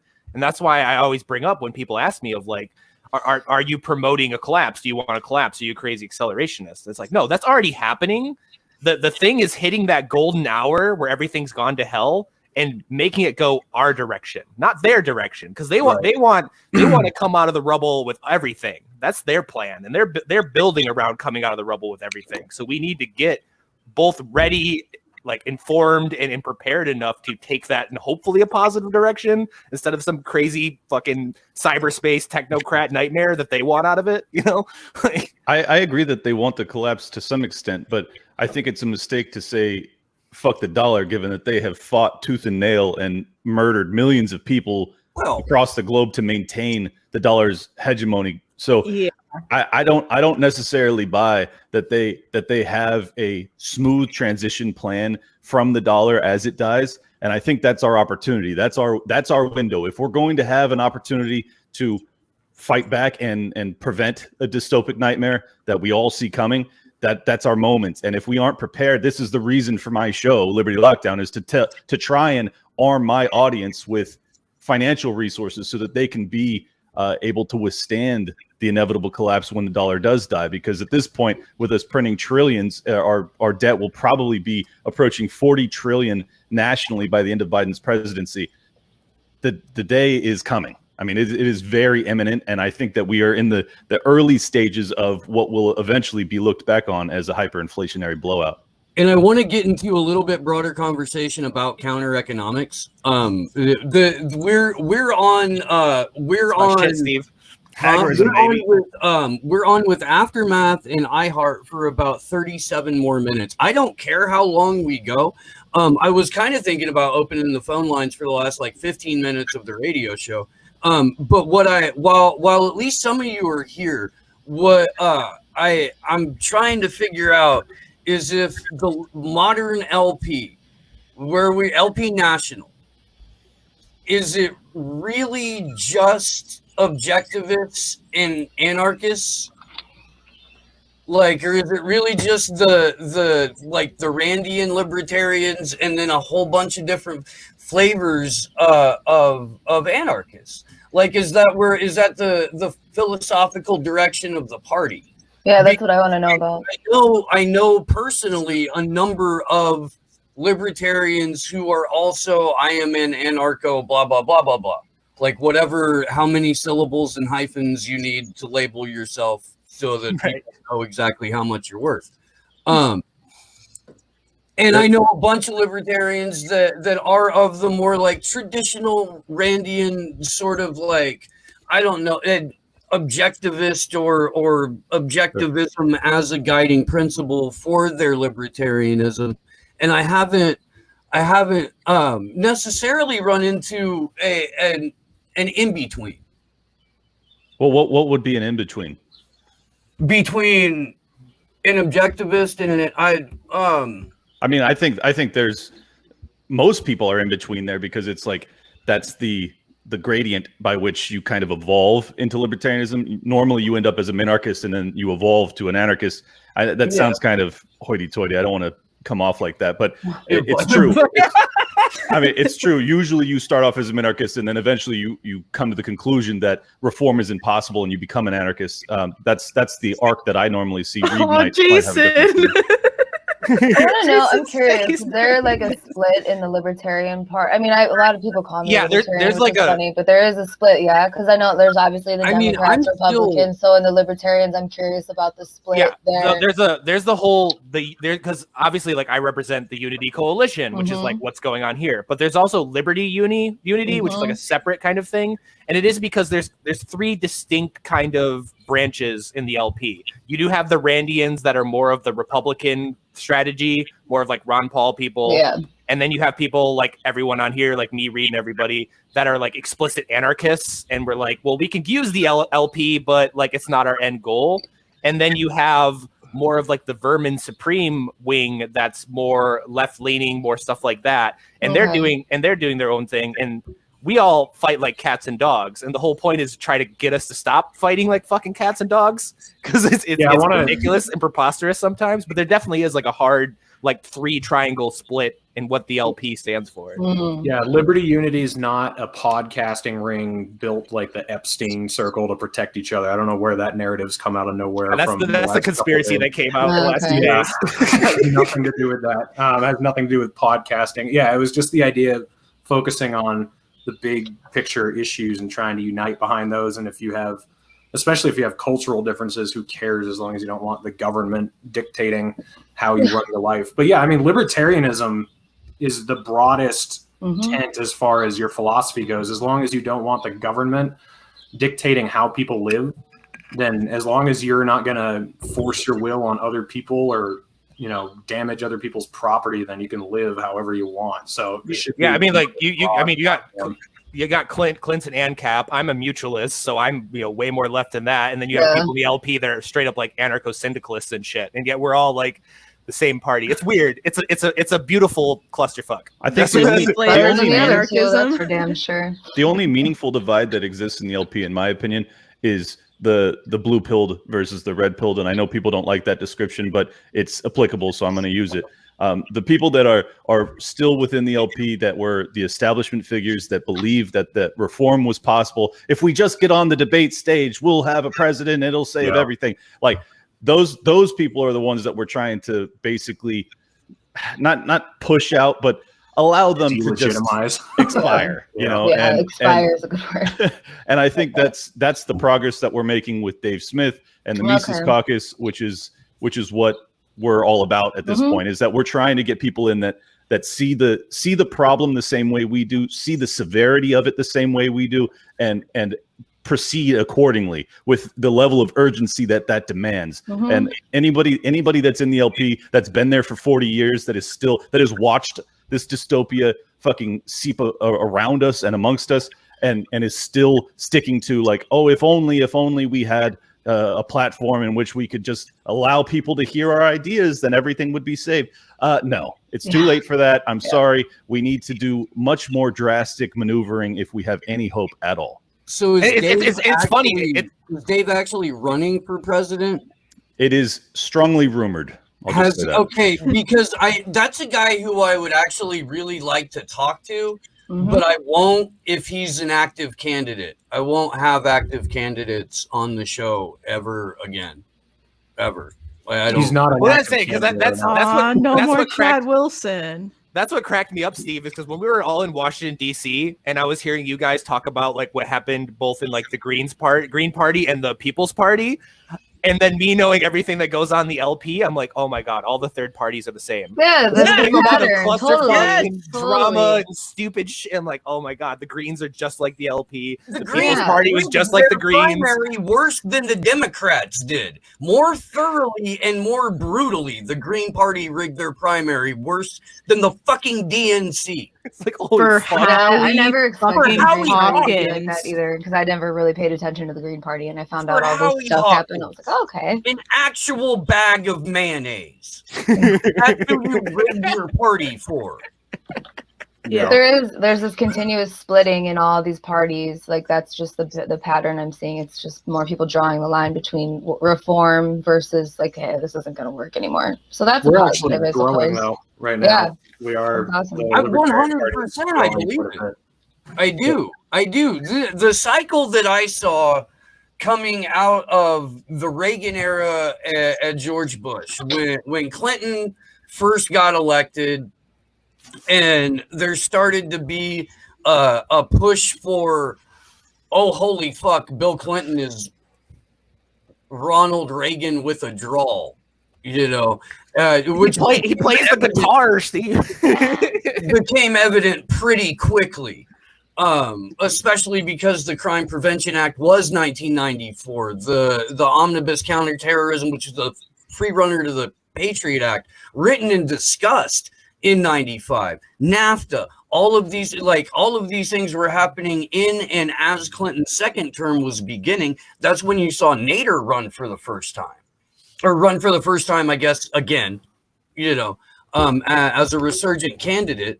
And the re-emergence of the Green Party as kind of an opposition factor, to the point to where they're still blamed for the 2000 victory of George W. Bush. So, and this is also when all conspiracy was labeled left-wing pinko nonsense. Bunch of anti-American communists who were secretly working for the Kremlin to destabilize good Christian America. Now, the Green Party sort of fell out of favor in 2000, took another 16 years before it got blamed for anything, but Ron Paul and the Libertarian Revolution along the way started taking some of that blame, started getting some of that impetus. There was more of a resurgence of people of a libertarian mindset coming out of that 2008 Barack Obama victory. And what else did we see was a switch in the narrative of all conspiracy now being a right-wing, alt-right, secret Nazi psyop, where everyone is actually on the payroll of the Kremlin working to destabilize good Christian America. And I know you could definitely speak to this, Jason, and I could add a personal anecdote to you of, I remember showing one of your documentaries to somebody, I think like it was like 2012, something like that. And again, that person was like, this is some commie nonsense. And then I let people know that I was going to be talking to you today. And they're like, you mean the right-wing conspiracy theorists? And I'm like, it was the same The documentary. 9/11 truther guy. It's the same documentary, and it's surreal. And I know Steve can speak to this, and I've speak to this of I've run out of labels to be called, and I've been doing the same thing for 10 years, and people just will take the same shit I was doing that used to make me like an Al Qaeda sympathizer or a fucking like a pinko commie infiltrator, and now I'm a right wing infiltrator to left wing spaces. Oh yeah. Well, let me give Jason Look at you. some credit here real quick. In 2005, I had my first panic attack of all time after watching Loose Change. So thank you so much for that, Jason. I've had an anxiety disorder ever since. You're a hero. Oh no. Hey guys, I got to run, but thanks for having me on. Yeah, Appreciate it. Thank you. Good to see Check you, Reed. out my show care, is yeah. The Naturalist Capitalist on YouTube and at Reed Coverdale on Twitter. So thanks, guys. Right on, nice meeting you. Okay, Reed. Nice. Please come back. Yes, sir. So So I took work off today. I'm going to be hanging out here until you kick me. So So let me speak to like the label thing, because you're absolutely right. Like, because when I, for instance, when I was on Elwood's show, right, I mentioned kind of like my origin story, and that I was the first guy that Alex Jones had ever gave a show to back in the day. I was his sit-in host, and he gave me the show, The Info Warrior, and you could see his eyebrows come up, and I go, but you got to understand that when I was coming in, I met Alex in 2006. The Bush regime was in there. I was talking about Dick Cheney and Karl Rove and Paul Wolfowitz and Donald Rumsfeld. And then all of a sudden, okay, wait a minute. No, I didn't like the Bush administration either. They kind of have that moment. And even with Callan yesterday, we began to talk about the Israeli role in 9/11 that I have a chapter in. We opened up with the Pakistani role. And, we'd gone about an hour and a half, and he goes, yeah, but, at what point do we kind of get into maybe this being about bigotry or racial or the Jews? And I go, look, man, if I can't name out a nation state and they're either their 3-letter agency or their, spy agency for corruption that is not only apparent but provable, what can I do? And I go, on the flip side of that, in Loose Change, the only Israeli part I think that we put in is that the Israeli government had warned about hijackings in America, but I think 2 to 4 weeks earlier, and we got a lot of flack for that, for not putting the Mossad stuff in. Now, I made a follow-up in 2008 called Fabled Enemies, where it gets a large role. It's like 20 minutes. So damned if you do, damned if you don't. I've been called, an undercover crypto Jew and a Mossad agent. I've been called an anti-Semite and a Nazi. Crypto Jew? Crypto. That's a new one. A crypto Jew. Can we just for a brief second? Update name in contacts. Dude. Bro, can we just talk for half a second about how putting crypto in front of everything has gotten out of fucking control? Yeah, no. Literally everything. You crypto Fucking libertarian. crypto fash, Magnus. Crypto libertarian, crypto Jew, though, that takes Crypto Jew. Again, these fantasies on message boards too, and kind of like whatever's new was old then, right? Yeah. One of the big things for me that I knew there weren't going to be superheroes. There was a guy named Tom Flacco at the time. He was covering 9/11 really well. But then when Scooter Libby got indicted, this was his opportunity to go for the grift and say that there were all these secret indictments and that they were going to bring down Dick Cheney. And this was just the precursor to the real 9/11 investigation. Right? I remember that. Yes. And then all of a sudden, like when I was doing these shows, you'd have people calling in about Nassara and white hats then. And this infrastructure had kind of been built underground in a lot of the quote unquote conspiracy community. Now, there was even a guy named Benjamin Fulford who had written for Forbes magazine quite frequently and kind of flipped over and started talking truth. And then all of a sudden he hooks up with David, I'm on Ancient Aliens all the fucking time, Wilcock. And he flips like his legitimate, journalistic base to the Yakuza is fighting the fucking Asian Illuminati. And he's got the insider info. And like those guys have run all sorts of grifts over the years, right? So it's tough because, even back in the day when I was talking 9/11, you'd have someone like Morgan Reynolds come out who had a legitimate position within government, was talking about real issues, and then all of a sudden, no planes hit the building. You know what I mean? And you'd be like, holy fuck, where are we going with this? So, that was one of the big things I wanted to do with Callan yesterday, is not even get into any of the physical anomalies or how I think it. He eventually asked me how I think it happened. And when I say something, I can see that he's like, oh, I can't believe that part of it. Of course, I didn't. Well, you don't have to. But exactly. Nobody's asking you to believe what I'm saying. I'm asking you to go think about it. Look for yourself. If you look at what like my career was with that, and I wouldn't say it's over because I look at it, all of our foreign and domestic policy at that time at least outwardly, was based on that event. And it allowed for this infrastructure to be built.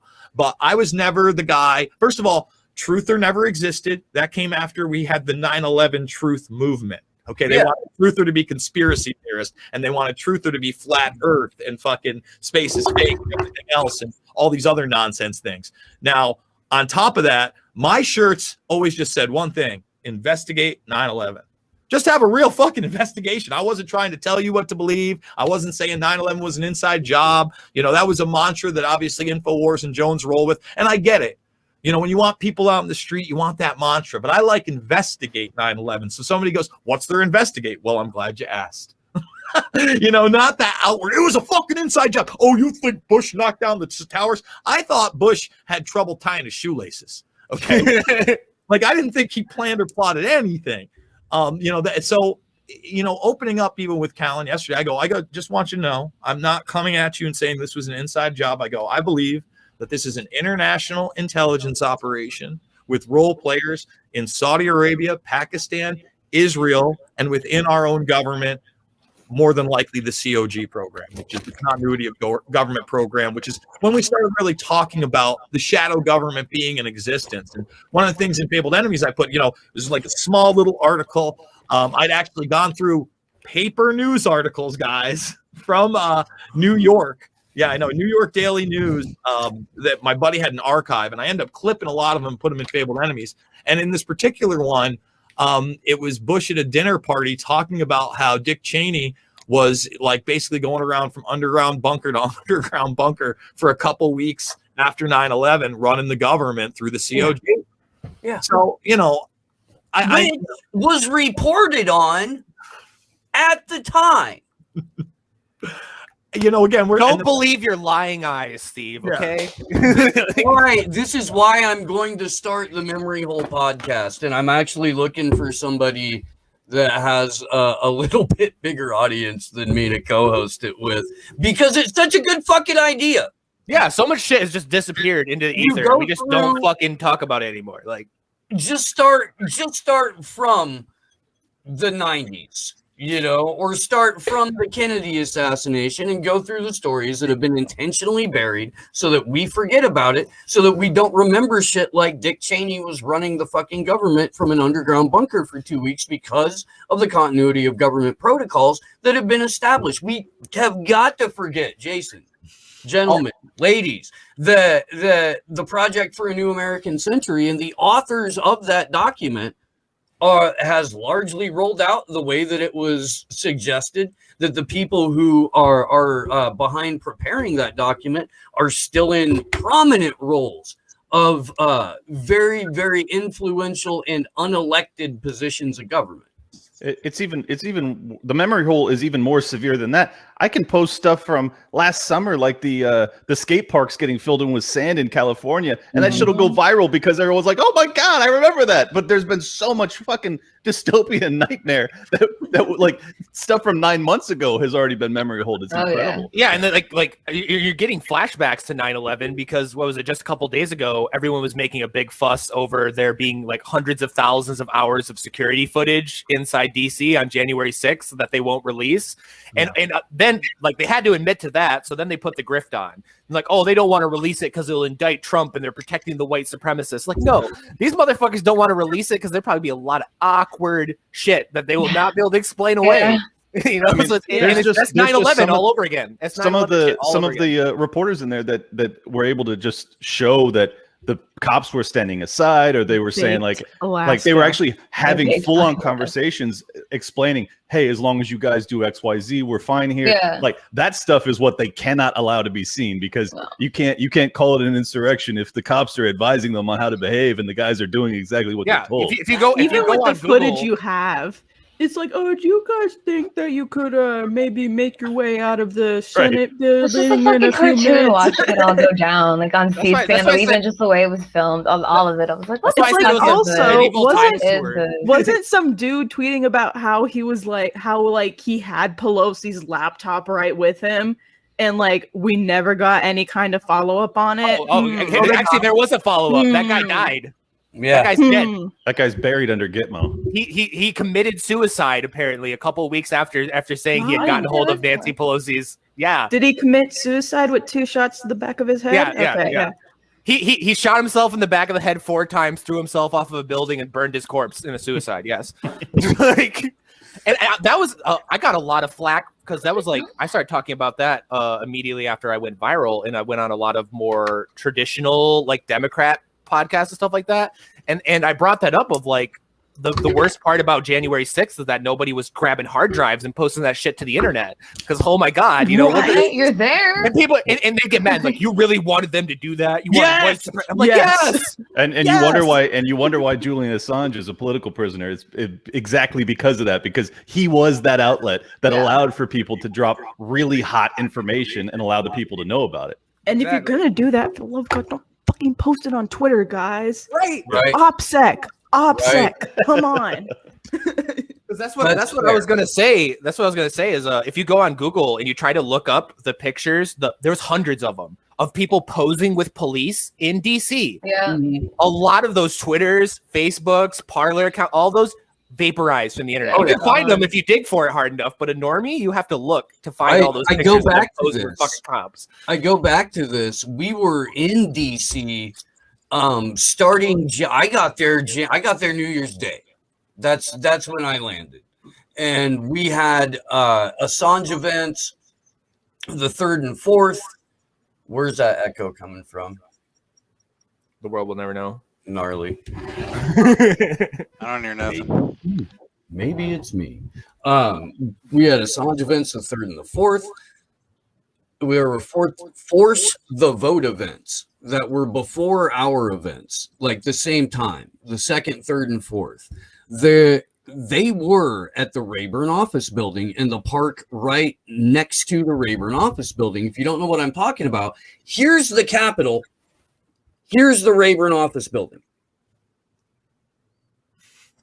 Is that the same one AOC bravely hid in? Yes. Yeah, okay, yeah. which is why they were there for the force the vote thing, because that's where her office were. That's where the congressional office buildings are. My point to that is it's the same cops. It's the DC police. They're the Capitol Police. Pardon me. That's their jurisdiction. They were with us the 2nd, 3rd, and 4th at the Rayburn building and in the park, where there were maybe 40 or 45 protesters. But I'll tell you what, there were 80 to 90 cops in a fucking horseshoe around us, blocking off any way to exit in case anyone got out of line, and they were ready to fucking swarm in 2 to 1 and stomp the shit out of us at any fucking minute. Not 48 hours later, I am across the street at the Capitol to a very different scene where the cops, after, a little show of state violence, more or less said, okay, look, as long as you stay between the velvet ropes, I guess we're cool. Yeah, that's why I bring up like the Ashley Babbitt video is probably one of the most surreal like fucking videos up there, up with like some UFO and fucking tapes and shit. I've watched that 100 times. I cannot figure out what the hell is going on in that video, because every single step of it is like, wait, what? So like, there's this crowd of people and everybody's hanging out, but someone broke the glass, and then Ashley Babbitt crawls through it. She gets shot, and then a TAC team comes out of frame to the right, down the stairs, less than 3 feet. Like, what the hell is going on? Right. I What the hated fuck? watching it so many times, but me too, because I was like, what the fuck is happening here? Because like I know almost every single one of us here. I don't know if you've been, Clint. We've been in riots and like protests and stuff. We know how this generally kind of flows and how this happens. I haven't been like That doesn't make any fucking sense to me. No. Watching No. that, I was like, what Yeah. the hell? Right. Because usually you don't see breaks in lines. You do not see cops intermingling in the Oh. protesters. They're on one side and then the other side, and the only time the cops are in the protesters is when everybody's getting the shit beat out of them, going to jail. Yeah, or Like, when what they're the doing fuck? that initial ruch to advance the line. Yeah, So it's like that's how what are they made all that- intermingled? That's It's what weird. made that so extraordinary, is Right. because there are law enforcement of some caliber or military that are steps behind her. You don't normally fire if you have your guys on the other side of that line. So all the way Yeah, around. that's the third rule of firearms. Know what's behind your target. And this Right. guy just like while there's a TAC team like 3 feet behind her down the stairs, and this But- guy but putting rounds to the window. Like in fairness though, her head is through that window and he is point blank on her neck. So I don't know. I mean, it to me, there's a lot of theories about it being fake. I think it's legitimate. I think that it happened. That's my personal opinion. I just think it's totally bizarre that you have military or law enforcement that's in the crowd, and yet like they're steps away. They could have.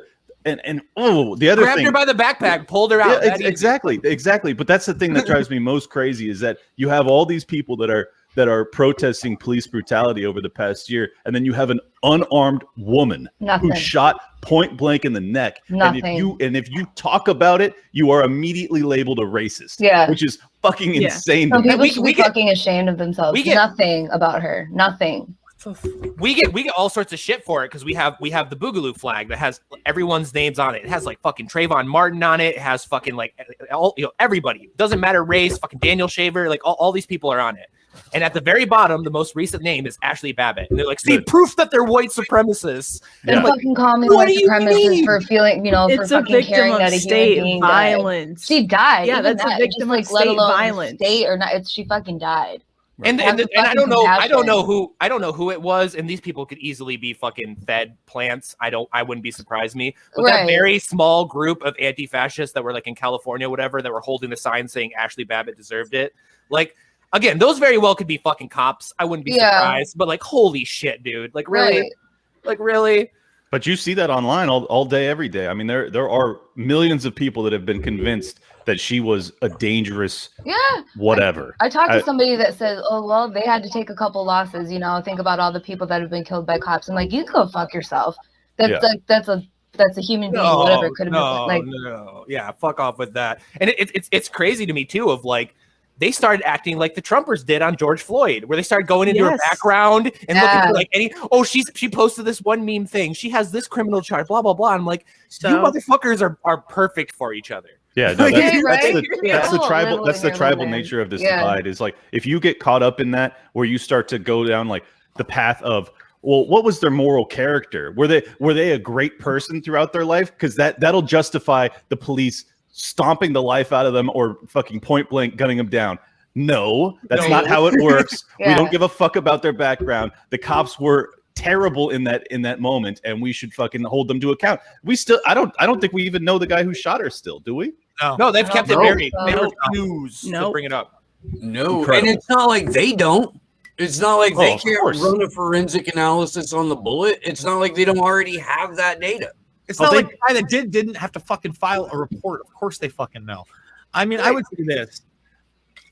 You know, that whole situation to try to even call it an insurrection, again, when Babbitt's the only one that dies and the leader is a 36-year-old man in animal skins who lives with his mother in her basement and is taking selfies at the podium and stopped people from stealing muffins, by the way. The fucking Muffin Man is the leader of that insurrection. He's not armed. Nobody's armed. There is no violence. Nobody dies. You know, they try to bring up a cop who, and they're bringing out his family, by the way, recently, if you haven't seen that, who had a heart attack 4 days later and died. That's insanity. I've never seen any quote unquote government insurrection that ended in zero violence against that very government that was getting insurrection. Again, me and Clinton Right. talked about this, and obviously everyone else can preach this. As people that have both been on the other side of right-wing violence, as like we've experienced it, and for people that hang out with right-wingers, if they wanted to go, that's not what it would have looked like, and we all know that's not what it would have fucking looked like. Period. Yes. Okay. Like if the 100%. people I run around with wanted to do something like that, it wouldn't have looked that way. Sorry, like it's Yeah. ridiculous. In the LA Stop the Steal rally that took place on the 6th, I'd almost say that was like more violent in scale, like in proportion to the to what happened in DC, because like the assholes in LA were literally beating up bystanders, and like I'm still salty about that because I tried to grab an interview with Judy Mikovits, but I couldn't because they started beating the shit out of innocent bystanders, so I had to run over and try to see what the fuck was going on there. So like that's what they would do if they wanted to. Well, there Like, was a miles. dozen riots over the past year that were more violent than January 6th. So, and only one of them was labeled a terrorist organization right away. Fucking just in Lansing, Michigan, we had what we call the porta potty incident, where a bunch of anti-fascists and Trump supporters got into fist fights over porta potties, because that's where we're fucking at now as a country. and a woman broke her fucking collarbone. Someone went to the hospital. A cop got fucking seriously injured, and it's like a fight over porta potties was more violent and dangerous to people than the goddamn January 6th. Like, what do you mean? What the fuck, right? Forget about Michigan. Y'all get crazy. No, yeah, Michigan's wild, and nobody wants to talk about us. No, I know. Because I feel like Michigan and Louisville are the same, because the two places in the country that have been the most active politically and yet not talked about are Michigan and Louisville. Yeah. And that's because there was a whole lot of Trump supporters and anti-fascist people sitting down and talking, especially in Louisville. Louisville, you have 3%ers, the NFAC, us and local BLM marching together like every day. Nobody talks about it. They were throwing flashbangs out of helicopters on fucking activists in Louisville. Nobody talks about it because there was more unity there. There was more stuff going on. It was post-political. They don't want that. They want to show you a Proud Boy punching an anti-fascist for 332 hours fucking straight instead of people sitting down and talking. Because it does happen. And I'm not the biggest fan of the Proud Boys in the world. One of them pulled a fucking gun on me. But I bring up all the time that I think it was in Montana where the local BLM chapter and the local Proud Boys sat down and had a joint rally against the drug war. Nobody talked about that. Nobody talked about that. It's like, holy shit, dude, because they don't want you to see that. They want you to see the stupid shit constantly. Right? Yeah. No. It's like, yes, I'm not a fan of the Proud Feds. I don't like, but we know that they're there. We know that there's white supremacists around. Like, at some point there's an over reporting on both sides of this. Like there's over reporting on the right to make Antifa seem bigger than it is, and there's over reporting on the left to make the Proud Boys seem bigger than it is, when in the reality is both of them are just groups of people that are heavily infiltrated, and that even though they may be genuine, they often end up serving a narrative that helps advance a more sinister agenda than the one that they claim they're fighting for. And it's the idea of the unity that they don't want out there either. It's just the idea of it, like that those people could possibly find something in common to talk about. It's unacceptable to the people that don't want to. I don't know if Rome's going to jump on, but I'll steal one of his quotes from a video he posted about doing the event with me, which, by the way, they hid in the bushes and recorded us peeing. That was cool. But yeah, me and Rome did a joint homeless outreach, and he got so much shit for it. And he made a great point. He's like, if I was sitting here on Twitter sucking Joe Biden's dick or complaining about Republicans or something, none of you would fucking care. None of you would care. But I got some right wingers together and fed the homeless, and it's fucking wall to wall complaining. It's like, what's your fucking agenda here, bro? Like, I just wanted to say too that the same way the Boogaloo movement is dragged down or pilloried with these accusations of white supremacy, it's very similar with the Proud Boys. The Proud Boys have many minority participants in their group that doesn't scream white supremacist to me personally. Now, that's not to say that there aren't some in there. I'm sure there are. But I don't know any Antifa people, but I would imagine that they're not all hardcore communists. I would imagine some of them also are just interested in ending police brutality and things like that. So I don't know. This is why I like having these conversations where I get to actually meet people that have these labels that are put on them. Like I got it. 99% of the time, I find that we have way more in common than we don't. I got a Portland fucking Rose City anti-fascist on Alex Jones's show, and they didn't argue, and all they talked about was the deep state and the Great Reset and shit like that. And it was like, oh, look, you two are if you listen to the media, you two are supposed to fucking hate each other. But here you go, Portland anti-fascist and Alex Jones, and they agree on more shit than they fucking disagree on. It's like, holy what? Yeah, I think it's important to keep doing this though. Both. What both are used for. Well, both Proud Boys and Antifa, they're used in order to create mass confusion, mass division, and further state power. The end goal always. Every single time, and more often than not, both of their stated purpose for whatever it is they're out there for that day is to support an establishment talking point. And it's like, well, what the fuck? Are you even are people looking at that knowing that's a real communist? That's fuck no, dude. That's a tool of empire. As long as we're going down that route, Antifa, for the love of all things holy, please stop hyping up Rojava.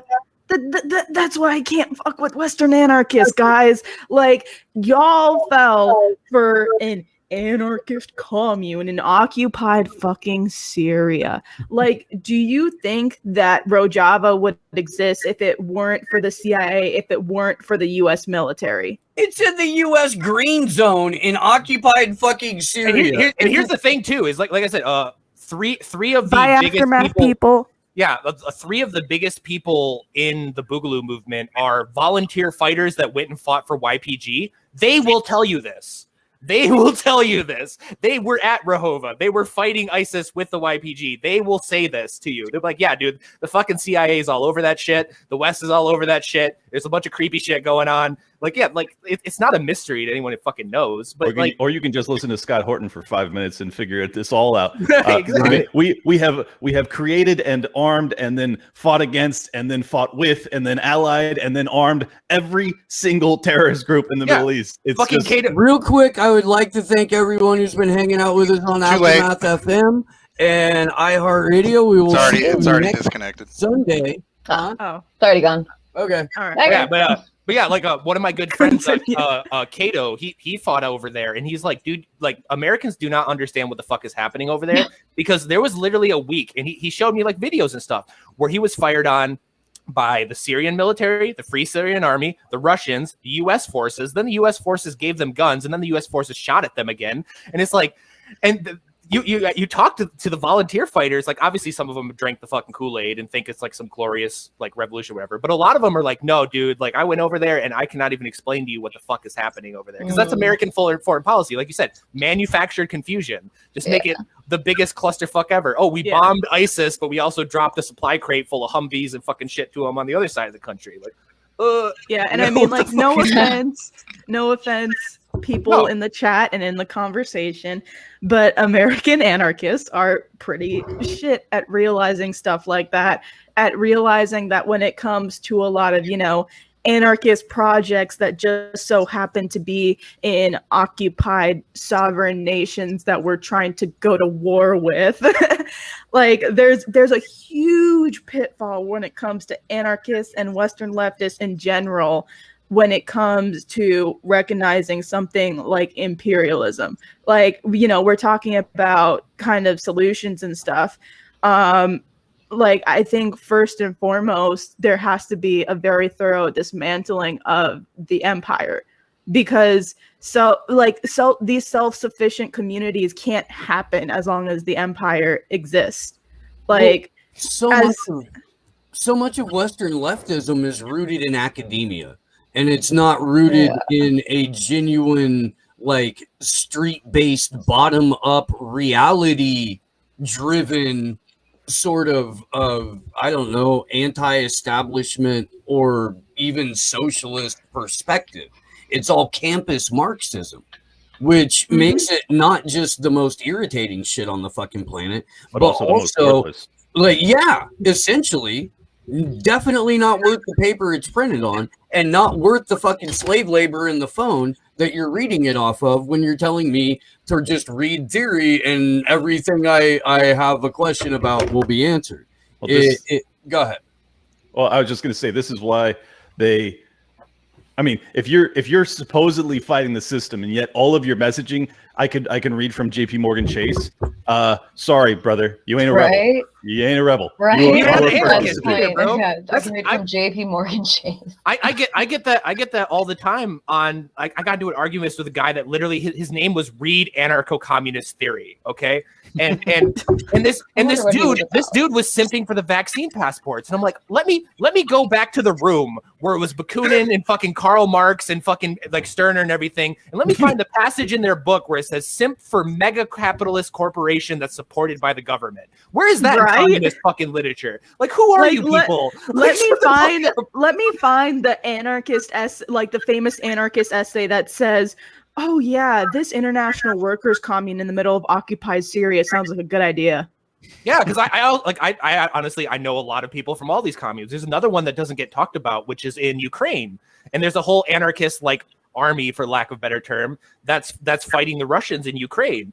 And again, like, they never want cameras on these people, because every time Vice goes over there, they're like, yeah, the Germans are giving us a bunch of weapons and the Americans are giving us a bunch of weapons. It's crazy. And then they turn the camera and these are anarchists. And obviously, like, there's a degree of argument on who's using who, but they're definitely convenient to each other. You can never deny they're convenient to each other, and that you're only really allowed to be an anarchist if you're helping somebody. It seems that kind of thing. And that's a great way to put it. And I admit that as an anarchist, as like a super anarchist, that like if I went and started a commune or did a Chaz Chop or whatever, and it wasn't immediately fucking Waco'd, it's because they want it to be there.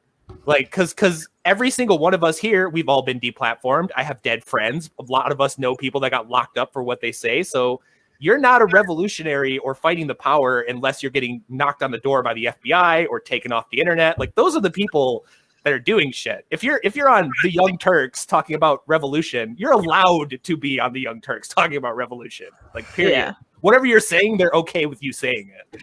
Like, if you don't know, like, if you don't practice OPSEC and you're able to get away with what you're doing, you might be serving something else. And that's what happened to the Proud Boys. I got into arguments with those motherfuckers. I told them, I did a whole post about this, when they were running around begging the FBI and Operation Legend and all that shit to run around and go after BLM protesters and Antifa over the Georgia. I said, don't do this, guys. You don't understand, because you're next. Don't do this, motherfucker. And they didn't listen. yeah. And they empowered the FBI to go after BLM and shit. And I warned them. Frustrating. And then, made boom, a week later, fucking the FBI's running around arresting all those motherfuckers. They're like, wait a second. Yeah. And then I told the left, I'm like, don't support the FBI going after the Trump people, Right. because you're next. And then they start going after the left again. And then now it's come full circle to where you have even some libertarians supporting Ron DeSantis with this fucking anti-riot bill. And I'm like, dude, guys, when are you going to learn? Right. When are you Like, going to And learn? let me speak to that too, Magnus, because I've actually been to protests on the ground in Florida. There is a very real, tangible effect that has been taking place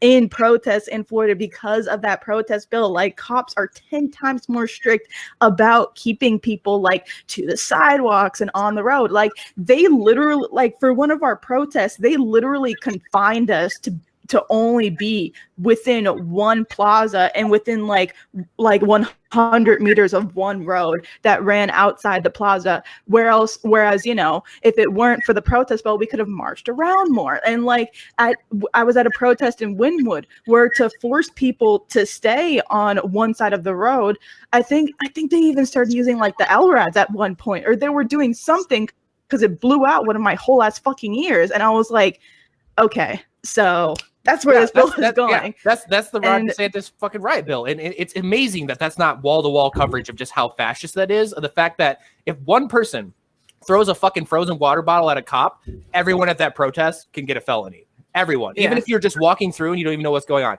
you get a felony. So we don't even have to go into agent provocateurs or the cops pretending to be protesters. Let's just say that I'm fucking Jeff or one of these Bella Cross or whatever these people that hates the fucking yeah. Let's just say I'm one of them, and you guys are having a super successful Julian Assange protest in Florida, and I really don't like that because I'm a grifter. All I got to do is put on a black mask, sneak into your crowd, throw a fucking water bottle at the cops, and you're all going to jail. It's like that's America right now. Like, holy fuck! And they're going to jail for a long time. And this is why the state always capitalizes on chaos, is because it allows for the normies to call for these really totalitarian acts to try and bring order back to the system.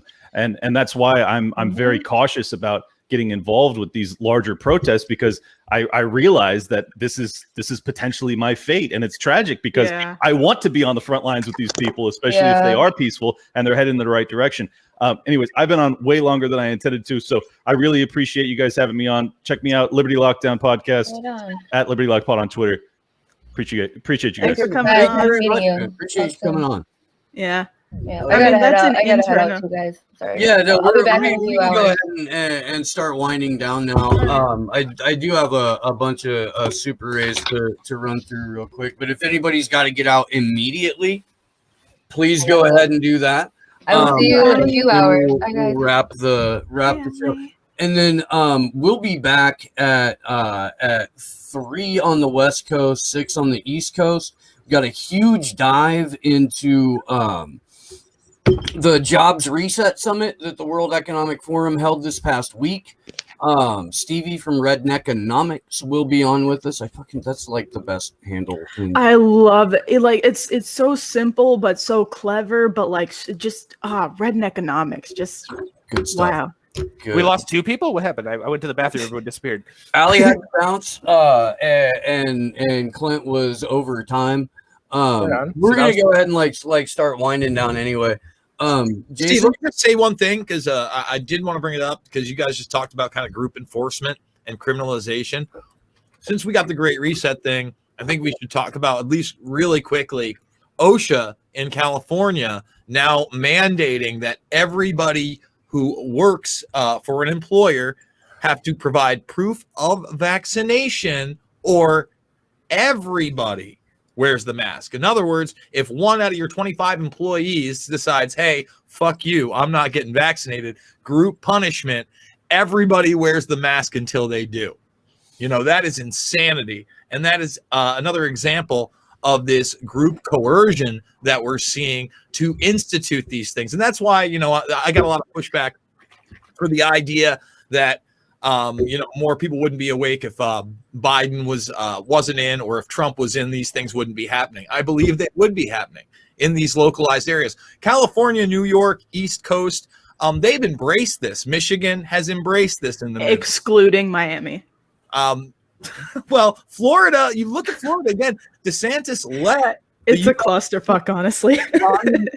the reason I didn't go to the UFC when they first went to Florida is they had a COVID pass-like system, or you had to go to a tent and take a medical questionnaire and have your temperature taken. I was not down with that. Now, when they went to Texas, it wasn't reported on, but they did none of that. You were at your word. You basically signed a document saying if you got sick at this place, not their problem. As much as I don't like that either, I'm much more okay with that with medical questionnaire, identification, COVID pass, digital outset, medical tent, okay?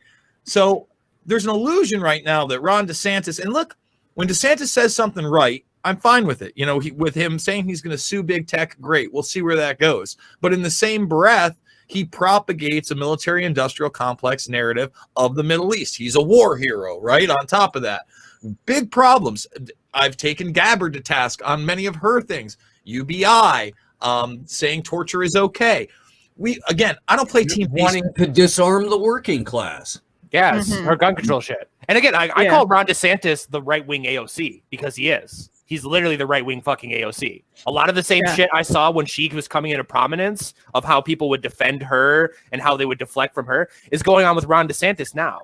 Of like, oh, you're just criticizing his riot bill because you're a secret lockdown person, blah, blah, blah. It's like, no. It's like, no. Fuck you. And you're right, Jason, of like, the government is aware of social pressure and social coercion. And this isn't even new. You can go all the way back to World War I when the fucking English government hired a bunch of women to go around and put white roses on single men who didn't sign up to join the military and call them cowards. And they hired women to go emasculate men to try to get them to go kill themselves in World War I. This isn't even new. They're well aware of this fucking shit. Absolutely. And, you know, speaking to these bills that would criminalize groups, one of the big things that I was talking about, and I would go on, you know, left-wing shows and be adamant about this, is that, okay, he ripped down a statue. Okay, he lit it on fire. All right, that's damage of property. We're not going to make him into a terrorist. I don't need some kind of bill to extra criminalize the already criminal act that this person has done. Right. All right, that's a big, big problem. You want to charge him with what's on the books, it's already a crime. You know, I was no big fan of what was the fucking one that they tore down? The dude that helped found the KKK.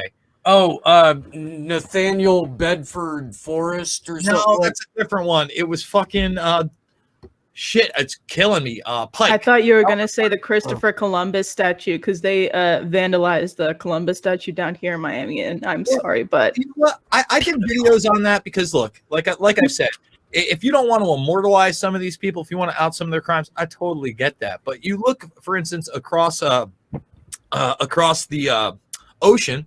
And in Europe, when people figured out that maybe Cecil Rhodes wasn't the best dude, you know, guy behind Rhodes Trust, and you know, talk about a lot of colonization on behalf of the white man, instead of them just pulling these things down off of university, they got people together. They petitioned the school. They said, look, he is guilty of all these things. We don't need the reminder. We're going to take him down. And I think they deserve a place in a museum so people can understand how fucking history works and how influential this person was. I think it's so much more effective that way. I definitely have the angle of it of putting the statue in a museum to also tell people that, hey, we all thought it was okay to make this statue one time, and it was in a public fucking place. Look at this statue.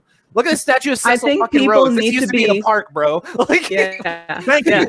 I mean, like, I shed no tears for those statues, but at the same time, like, I think people need to be confronted with that history. Absolutely. Yeah, and I also think, like, I haven't talked about this yet, but it's a theory I've had for a long time of even the statue stuff was kind of an op because, I don't know about other places, but in Michigan in particular, that there was a lot of leaked documents that the police explicitly refused to defend these statues because they knew left-wing protesters were going to go there. But then behind the scenes, they were hitting up their right-wing militia buddies to go do it for them because they wanted videos of Trump supporters with guns fucking getting into fights with left-wing protesters. And they did the same thing in Detroit. The protest I had a gun pulled on me at was a tribunal against DPD, and I was doing security for them. There was only 2 DPD officers at that entire protest. Thousands of people, only 2 cops. There's more cops down there on a fucking Thursday afternoon than that. And then all the bikers showed up, and then the Proud Boys showed up.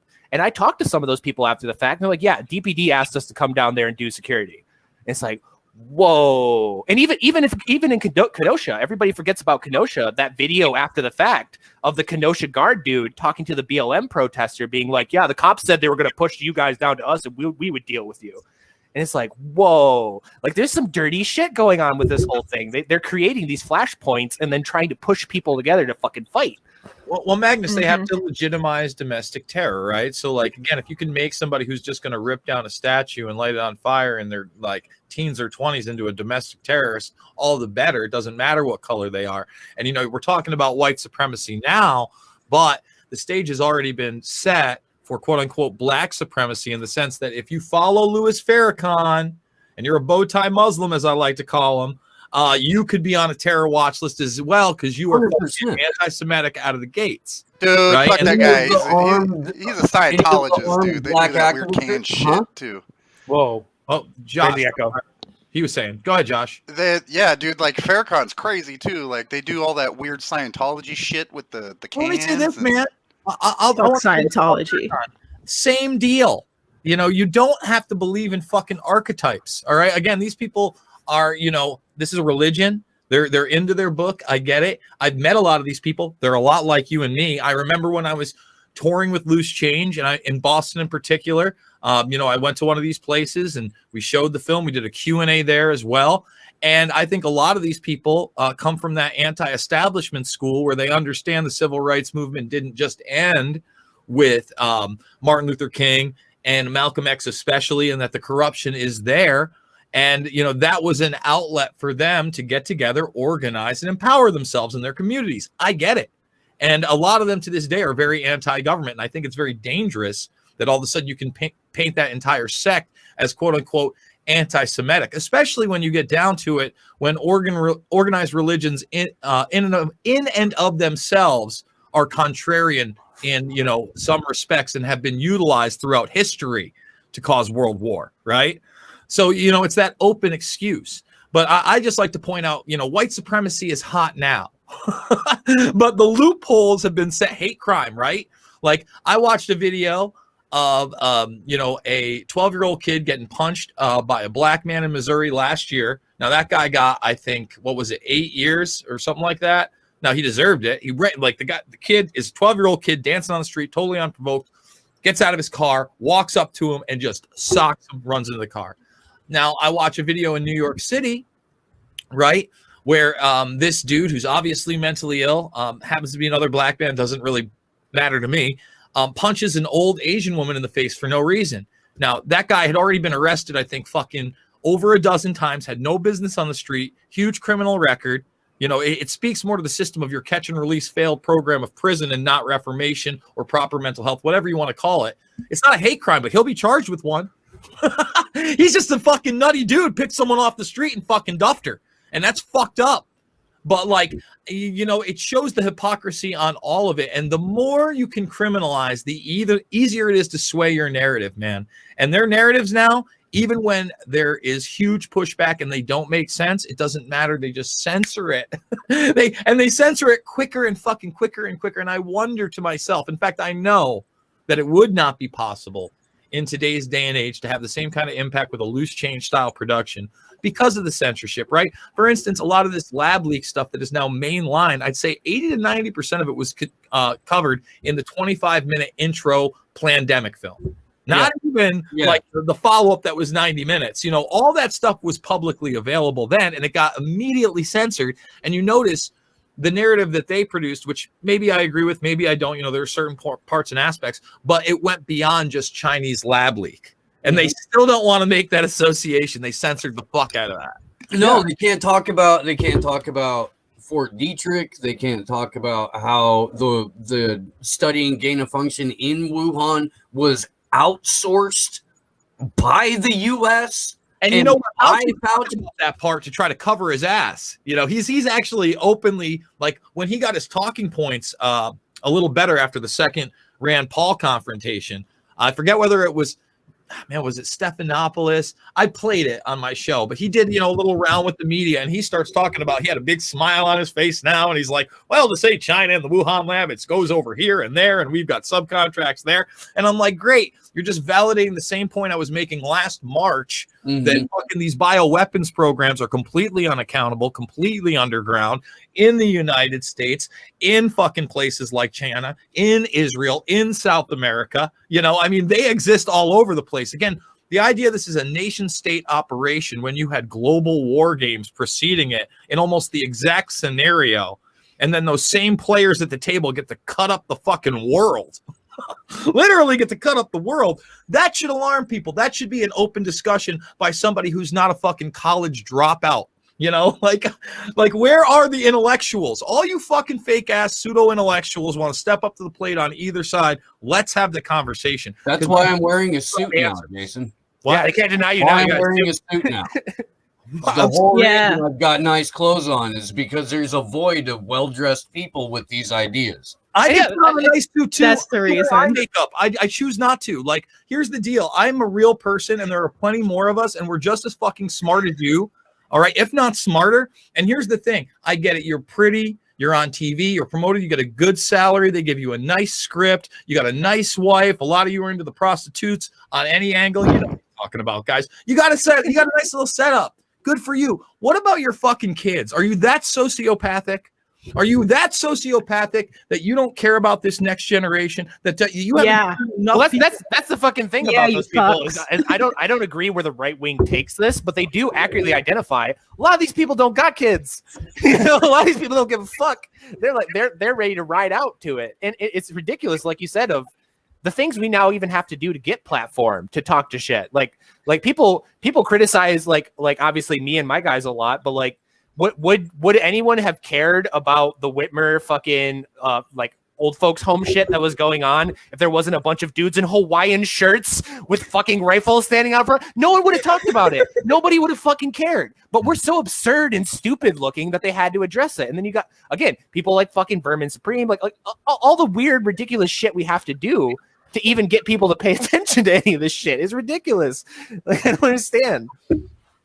Well, you know, my point is, look, again, I don't think like it's shape-shifting lizard people at the top. You know, I'm not a fucking religious guy. I'm agnostic at best. There's one thing after doing all this shit and looking at it for 20 plus years.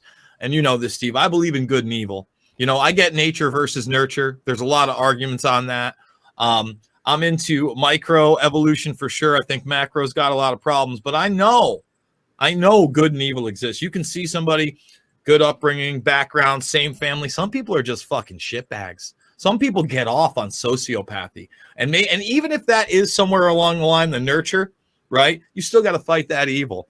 And if you're actively ignoring things that you know are wrong and detrimental and going along to get along, Martin Luther King fucking Jr. said it best. It just takes good men doing nothing for evil to succeed. And it's not just men, it's women, it's everybody, it's people, it's human beings. And the thing is, at the end of the day, you know, when I look at this stuff, a lot of these people, and I believe they are people, are sociopathic, people that want to take evolution in their own direction and believe it. You know, if they play the right game, some of them might get to live forever. You know, the technology may be there for them. And, you know, when you talk about people like Kurzweil and the singularity, Google didn't put him in the head as the head of, I believe it was Calico at the time, which was their division that was going to try to end aging and dying. And listen, they never bring up the transhumanist stuff. Like you have to get down to the level we're all at, and like Whitney Webb and everything, like that level of deplatformed and censored for anyone to be talking about the transhumanism shit. And it's everywhere. It's in all of their fucking documents. It's in all of their presentations. It's in all of their biographies. Schwab literally said the fourth industrial revolution will lead to a total fusion of your biological, digital, and physical identities.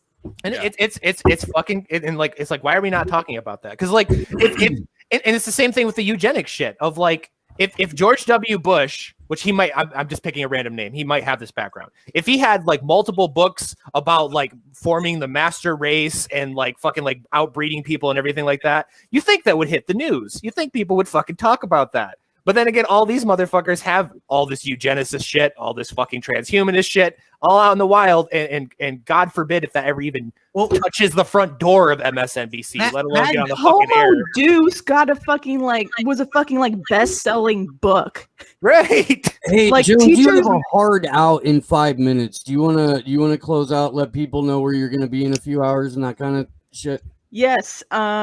Thanks everyone for the super raise. It's always appreciated on Slow News Day. Today in Little Haiti, link will be on mine and Nico's Twitter. Address will be on mine and Nico's Twitter. 7 p.m. in Miami. We get the kickoff of the home run for Julian Tour with the panel with John Shipton, Julian Assange's father, and Gabriel Shipton, Julian Assange's half brother. And that will be the first stop in the East Coast leg of the trip. It's going to go through the Midwest, and it's also going to go through the West Coast and then end in DC on the 30th. And then right after that, where's it going to be in the Midwest? Where's it going to be in the Midwest? I know Columbus, Ohio, Milwaukee, I think. I'll tell you in just a moment, Magnus. Let me pull up the. Because I might be able to fucking goon up to that. Let's go. Yeah. Sure. I love and that then shit. also, so ends in DC on July 1st. And then right after that, we got a quick turnaround because July 3rd is Julian Assange's 50th birthday. So, we're going to raise some serious hell for that. Look for me and Steve to be in LA with the Convo crew for that. And July 4th, co-opt the fuck out of it. Like, make it a real Independence Day, not this pussyfooting oh my God, 1776. Da, da, da. Like, no, none of that. Make it we're gonna celebrate the real freedom fighters here. So, yeah. That's my out. Fuck Rojava. Great being on this panel today. Had a lovely time with you gentlemen. And big up Base God Tech Ninja. Shout out Commander X because he's streaming with Keith McHenry right now. Oh, they're doing that live from the from Freedom Camp. Freedom Camp, the homeless camp. Yep. Oh, yeah. Big up Commander X and Keith. Love that, man. Shout out ABB because I'm on that too. And love y'all. Later, Glory. So the Midwest dates for the home run tour: June 14th, Columbus, Ohio. 16th, it just says Eastern Kentucky. 17th and 18th of June in Chicago, Illinois. June 19th, Milwaukee. June 20th, Madison, Wisconsin. June 21st, Minneapolis, Minnesota. Where's Illinois? We're in Illinois. Chicago. June 17th and 18th. Okay. A place I'll never And go I can back to. put you directly in touch with a couple of the people that are putting that together.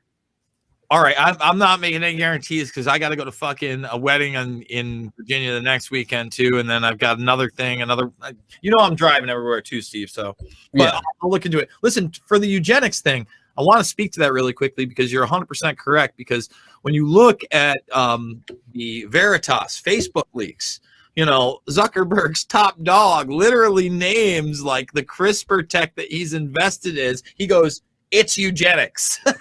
And most people, he literally calls it eugenics, the dirty word no one speaks of except for Kuka Gazlak, Jason Burmas forever, but they're talking about it. And, again, Zuckerberg is basically one of those guys that is social climbed up to the predator class. And they've kind of, listen, I think Zuckerberg's actually pushed back a little more than people realize. They've tried to get him out, the Soros crew, they've tried to vote him out. They didn't like him in the very beginning. He wasn't going along with that Russian narrative. You know, he laughed at it, really. He goes, I think people can kind of decide for themselves. Did a full 180 on that. And I'm not saying he's a good person at all, but I'm saying that he's kind of one of those guys that they manage and they only want to give so much power to. They've co-opted, obviously, with people like Thiel coming in early and then Sean Parker kind of like grooming that situation at Facebook, who CIA, I believe, recruited him when he was 16 years old, Napster dude, and then he ends up being a Bilderberg attendee right around that time that they invest in Facebook. Of course, Thiel, not just an attendee, but a steering member. Still trying to figure out whether they're having their meeting this summer. It would be around this time period, and I know that Kriston Harris reached out, and they didn't give him a no.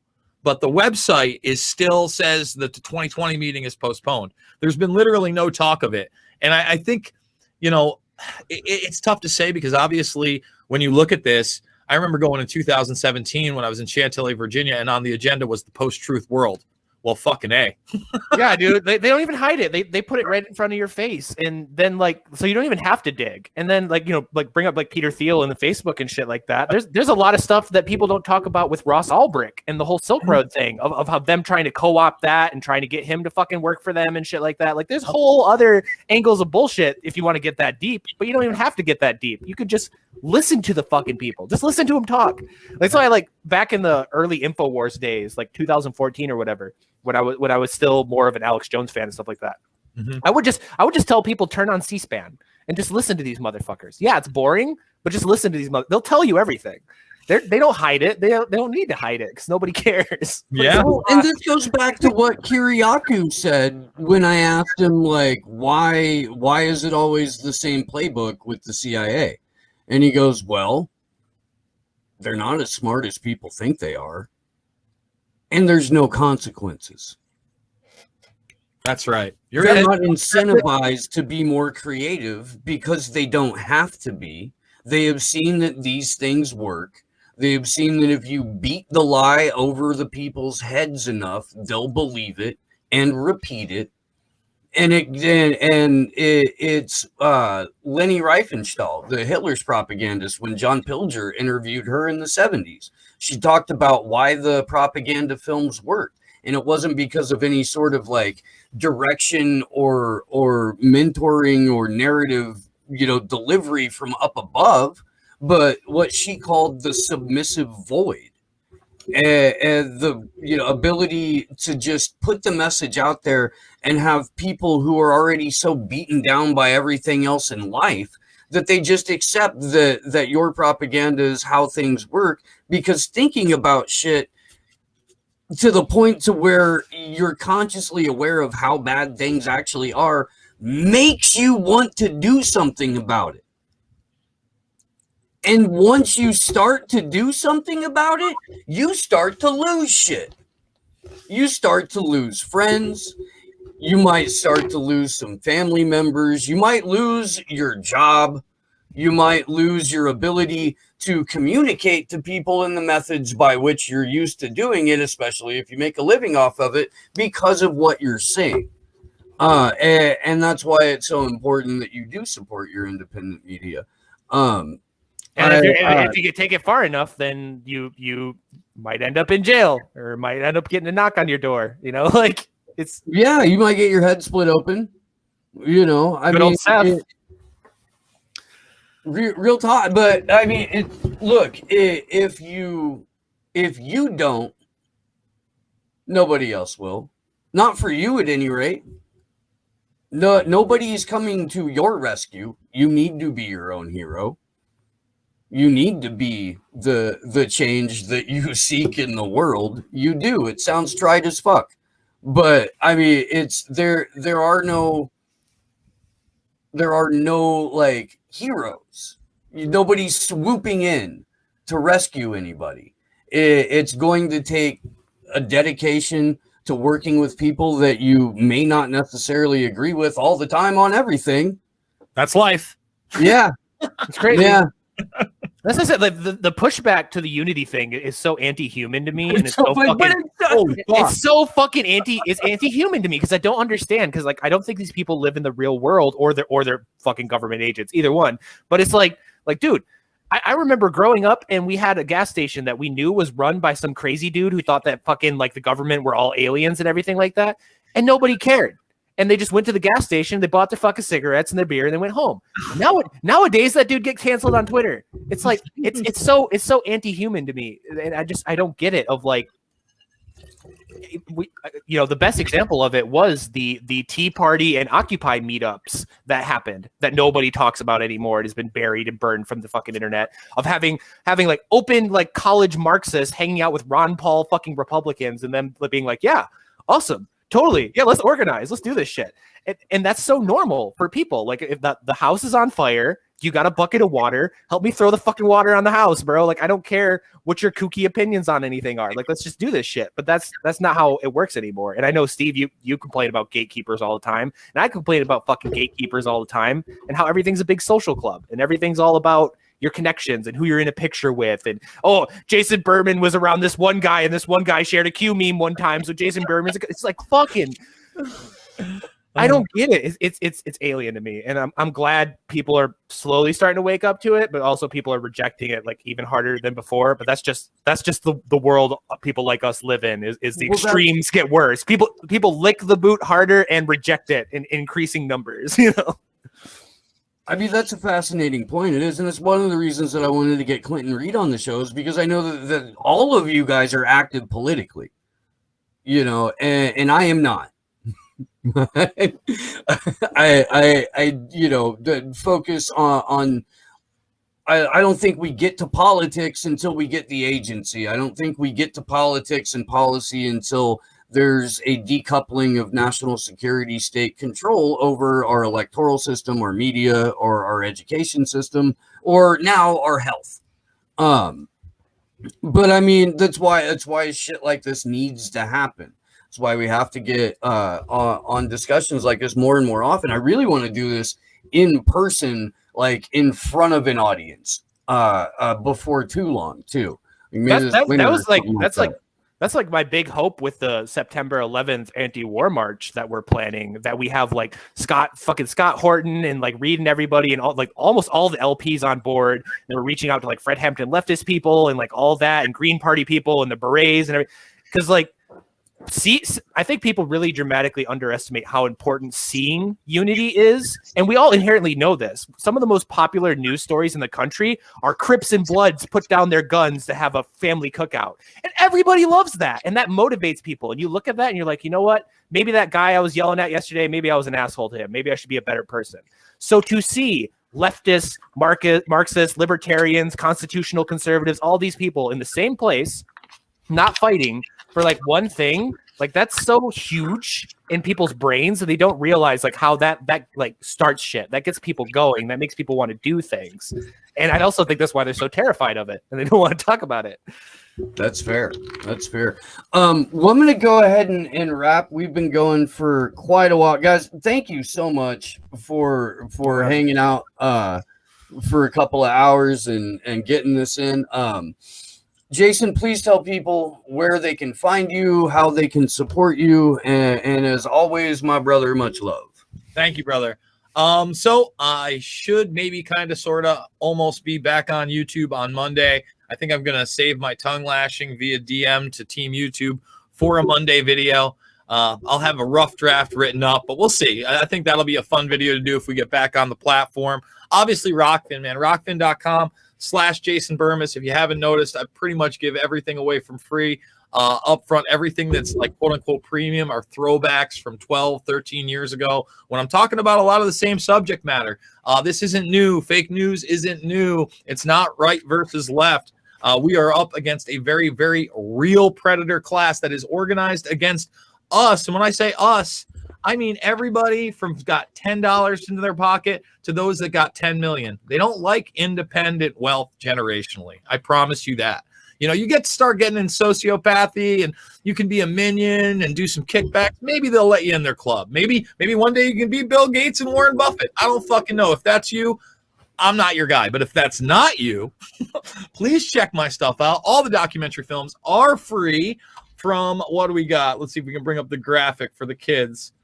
Loose Change, Final Cut, Fabled Enemies, Invisible Empire, A New World Order Defined, and Shade the Motion Picture.